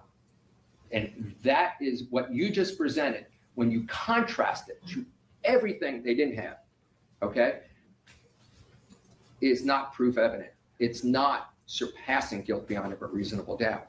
And so that's our position. And I can't say, and I know Mr. Adelstein was trying to get there, that a lot of these other evidentiary issues that could have been established through law enforcement were not achievable, but they didn't take place. They just didn't take place. And, you know, I served on a Department of Justice task force years ago that talked about cases like this, specifically cases like this. I'll date myself because it was around the time of Janet Reno when I was first starting this business. I worked on a task force she put together, and I remember law enforcement saying then, always reach out to organizations like the FBI, just not for cell tower, but for every evidentiary issue. If you're struggling on an evidentiary issue, reach out. That didn't happen in this case. And so this case is devoid of a lot. And that's not our client's problem. That's the problem of folks that are trying to prove a case. And so those people trying to prove that case knew a couple facts that are really important, Your Honor. If you take what you just presented to me, then what about Cortland Henry? Because Cortland Henry got in the car. That's not disputed. He puts himself in the car. And so Cortland Henry's case is gone. And so it's disingenuous for the state of Florida to say, hey, we think his case should go in the waste paper basket and give him 10 years with 6 years probation afterwards. But hold on to Mr. Demons. You know, that's a real problem. They make decisions like that all the time. Well, I don't think that's like, Your Honor, they're exercising prosecutorial discretion. Your Honor, they may make those decisions, and my role, Ms. Howitt's role, is this young man getting ready to turn 27. And so I don't get it, but they did it. And there's only one thing that the court can do while you may have doubt, and that is hold them to it. Because that is their take on the evidence they have in this case. If the one guy that they know's in the car, forget about the phones, that they know's in the car and they believe he's lying, if they take the position that he had DNA on him of one of the decedents, if they take the position he had GSR in his hands, but they're going to toss that case, then how in good faith can they say, we got more evidence against Mr. Demons? That is completely hypocrisy. No, I suspect that's exactly what you're supposed to be. But before you start, Mike, you good? The same two questions we spoke to, on the video, phone location from October 26, 2018. Yes, it is, Your Honor. You agree with that? I do. Okay. All right, so in both parts, your argument that you want to continue to find proof evidence presumption great, and I guess that either if I didn't find that, or I was gonna exercise discretion, anything you want to tell me about conditions of pretrial release, or anything that I disagree with regarding those, conditions? Go Yes, ahead. Judge, thank you. So as to prong one, proof evident presumption rate, not only has Your Honor previously found proof evident presumption rate, Your Honor specifically stated in your order that was issued that you were not considering any of the suppressed evidence by Judge Murphy. So there's no change in circumstances there because that was already not considered by Your Honor. Additionally, the defendant has been found to be held no bond, not only by Your Honor, by Judge Murphy multiple times, and by Judge Siegel multiple times, despite any change in circumstance of his other case, because Judge Siegel had the case before those charges were ever pending and held him no bond, as did Judge Murphy after the trial before those other charges were filed. There was a bond hearing. So regardless of the other case, he has been found to be held no bond because proof evident presumption rate has been proven by the state. Additionally, Your Honor, to discuss Ms. Boudreaux's, which again, I objected because was never discussed in any of their evidence that they presented to Your Honor today, we can go on and on about Ms. Boudreaux's, and we did at length in multiple hearings in front of Judge Murphy, in which the state has filed filings where you could say the same, things about Ms. Boudreaux's that were just said about Detective Moretti. Opinion is an opinion, and those can be argued in court at a different hearing. But for purposes of this hearing, that was not presented to the court in transcripts of any sort, and I'm asking the court to simply rely on what was given to Your Honor at the prior hearing that we have said we were relying on. And that's the evidence of this actual case. Take Detective Moretti out of it, you still have the evidence, some of which Your Honor has touched on. The video of the defendant himself getting into the vehicle in the exact seat that is alleged to have been the person, the shooter, shooting the two victims. In addition, we not only have his cell phone evidence of the towers, which you want to get into the FBI agent versus Detective Moretti, it doesn't matter because it's not that they're contradicting themselves. It's that the FBI doesn't testify to certain things because they have certain parameters they're stuck to versus other officers who can testify to other aspects of cell phone towers. In addition, we actually agreed when we were about to try the case last time that Detective Moretti would not be testifying to that. We actually hired other experts that have been hired. And so Detective Moretti testifying to that does not matter. In addition to that evidence, we also have the defendant's own cell phone, which presents its own problem that I think the defense has to actually address, because in the first trial, they said, not my phone, community phone. No issues, right? We can talk about anything in the phone because it's not my phone. Attorneys then came in and said, no, we're filing a motion to suppress, and we are going to say for the purposes of the motion to suppress, it is our client's phone. And that, I believe, since we're talking about Mr. Adelstein so much in this hearing, Mr. Adelstein specifically said, we will make that determination and have to let the court know before trial whether or not we are going to say it's his phone or not. So we haven't had that determination yet. We haven't been told. So that's still an issue that has to be addressed.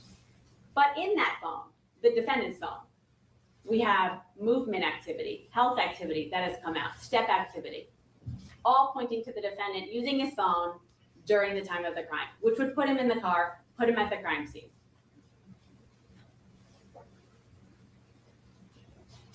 Discussing Cortland Henry's dismissal, it shouldn't speak volumes because, as Your Honor notated, decisions like that are made all the time for strategic purposes or whatever it may be, but it does not matter. What matters is we know where the defendant was sitting in the car. Mr. Henry was the driver, and we know that Mr. Henry was not the shooter. The defendant was the shooter. To say there's no eyewitnesses, to say, sure, there's no eyewitnesses, but there were no eyewitnesses when Your Honor considered all this evidence a year ago. And there still is proof evident presumption rate. And as I said earlier, Your Honor did not consider any suppressed evidence. I can now move on to my prong 2 argument if Your Honor has any questions. As to prong 2, Your Honor, should Your Honor either find proof evident presumption great and exercise your discretion or not find proof evident presumption great, we would still ask that the defendant not be released from jail. We've spent a significant amount of time today discussing his 7 years in jail and the conditions of his, where he's staying and how he's being treated. The only reason the defendant is not in general population, in a regular dorm, in a regular pod, is because of his own actions. There is an evidence, hundreds of pages of violations of things he's done, the chances he's been given. And what does he do? He continues to manipulate the system, continues to violate rules, not follow rules, and he's being babysat 24/7 by law enforcement. And we think that a security company that he's paying for is going to be any better? I don't think so.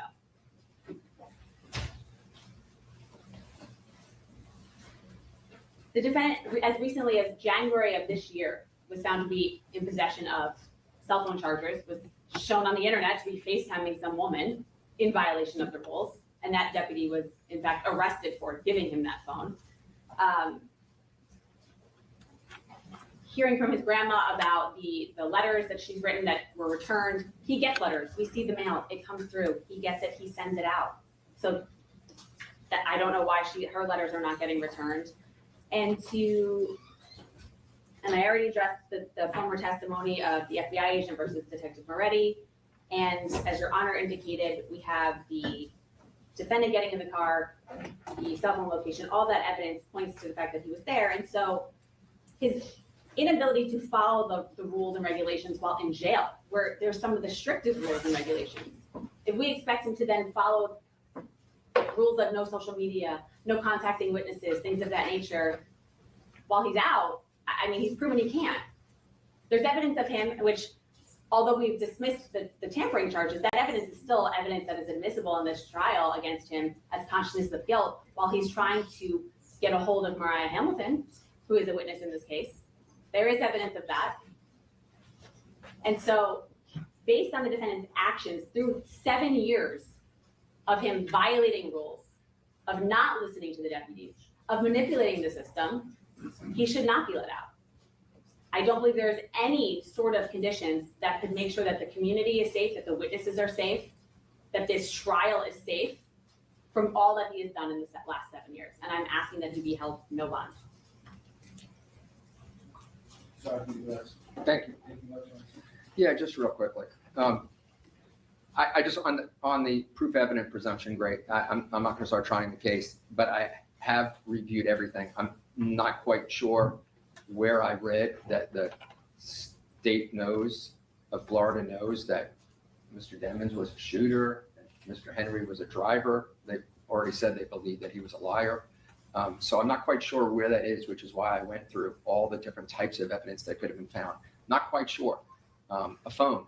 But other than that, I'm not quite sure where that came from. I haven't seen anything that says that he was a shooter. Not one thing.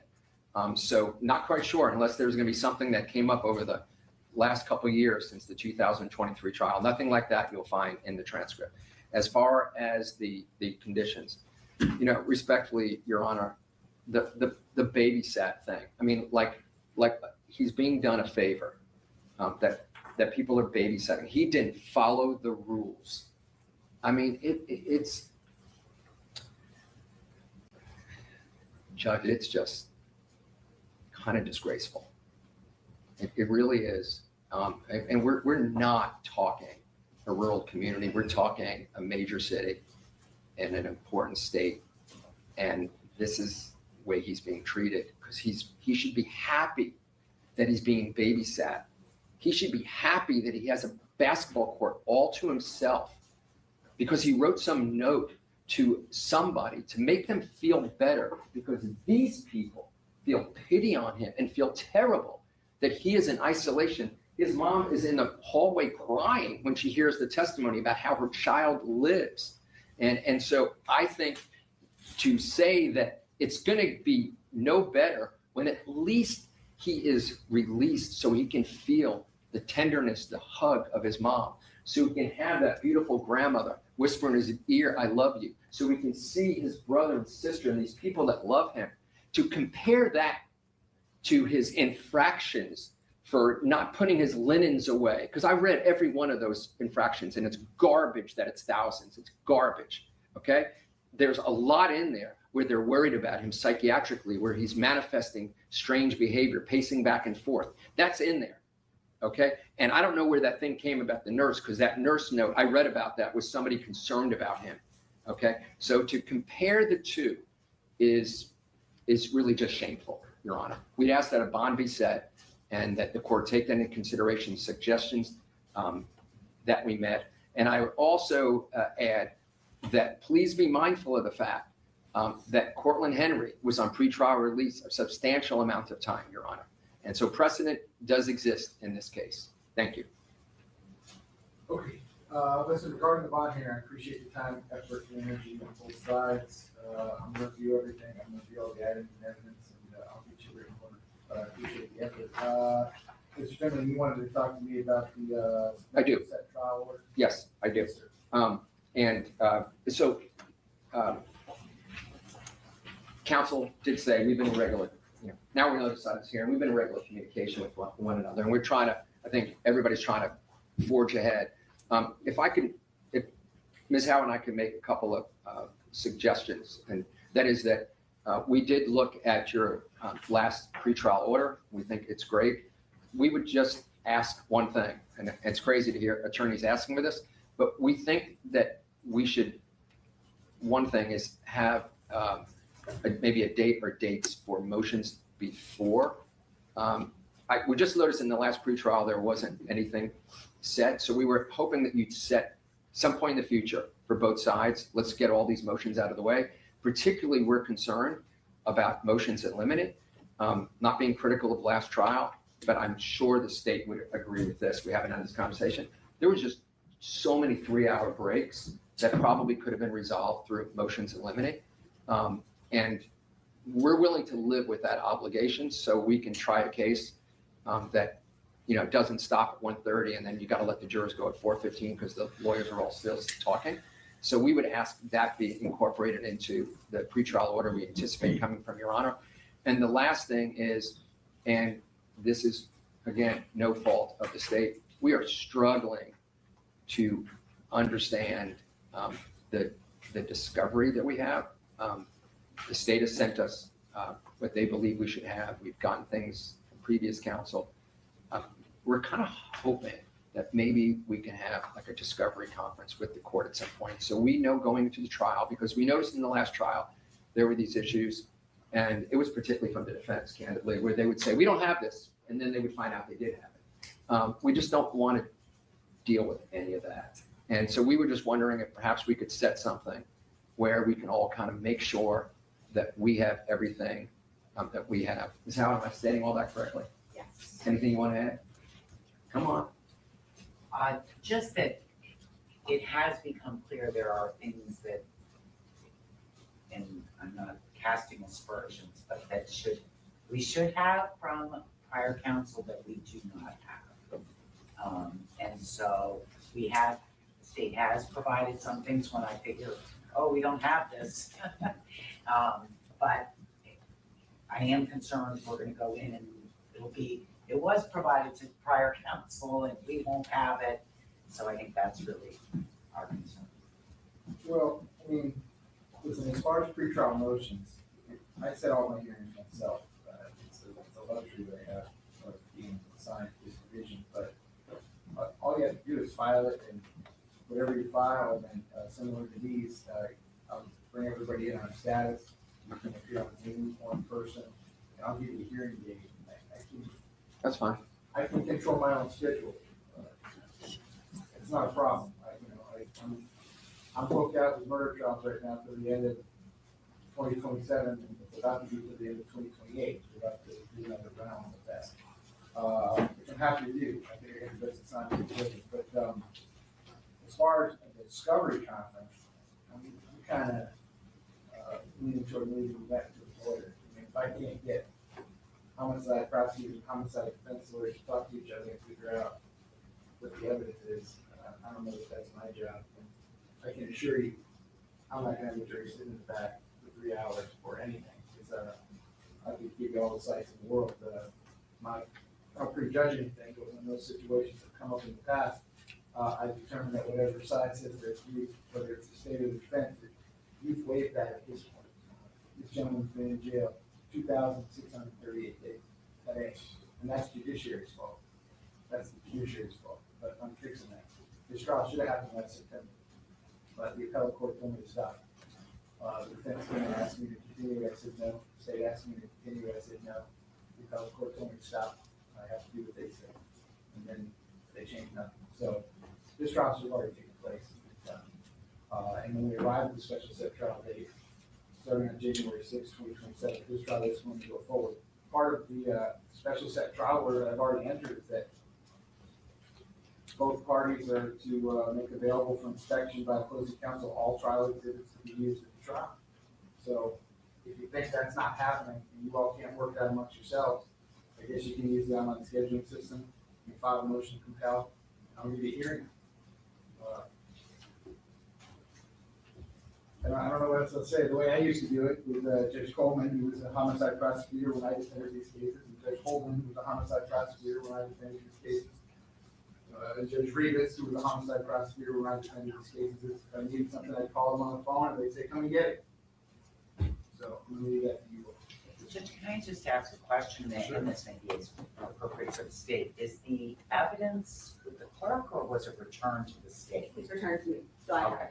And as Your Honor knows, we routinely do what Your Honor is saying of defense attorneys call us up, come look at everything. If the police department or with us, it's I mean, us. we used to actually arrange a time and go to the police department or the storage facility or wherever it was, put it all on tables and look at it. That's what you said. That's what I have always done. But I have great confidence that all of you all will be able to figure that out. If you can't, file a motion to compel and, you can set it for hearing on any day available on the electronic scheduling system. You don't even have to coordinate with the other side. And I'll give you a hearing on it. But as far as evidentiary motions, or if there's gonna be capital motions, or whatever the case may be, just file, within a courtesy copy in my office, my JO will reach out immediately, schedule a status date, and at that status date, similarly to what brought us here today, I will set a date, time that's convenient for all parties, and give you as much hearing time as you need. All that can be resolved prior to. Judge, can I add one more thing? And that is, from my review of everything, there are some motions that were filed but not heard by the state. And so I would like to know whether they're still going forward on those motions. They've yet to be set for hearing and we're setting hearings. So that's where I'm sort of lost. Is there something they want me to hear said? I guess I'll do. And do we assume if it has not been set for hearing or it doesn't get set for hearing, we're not going forward on it? No, I asked you last time if I could set them and you said you needed time to get caught up. So that's why we have not said anything. Okay, so we're caught up and ready to set hearings. Okay, but listen, I will make myself available. Great. We're gonna give you as much hearing time as you need. This gentleman's case is gonna go forward. Okay. Thank you, Your Honor. Thank you for the time. Anything else I can do for you this afternoon regarding Mr. Demons? Today, No, we're good. Thank you, sir. state, anything else I can do for you regarding Mr. Demons? No, Your Honor. Thank you. All right, Ms. Wilcox, is that otherwise concluded the meeting? Okay, so the next meeting otherwise going to be in recess until tomorrow, which is Friday, May 1st at 8:45 a.m. Hope y'all have a good rest of your evening. All right.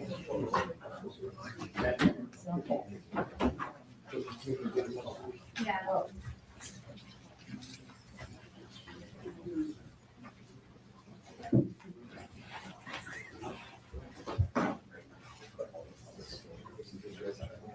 Really appreciate that. Yeah.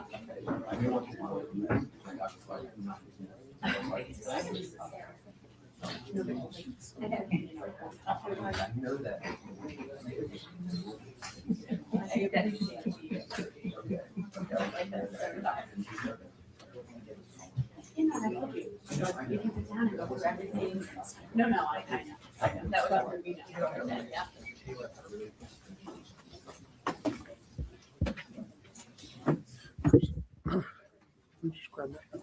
Rachel, can you listen to this?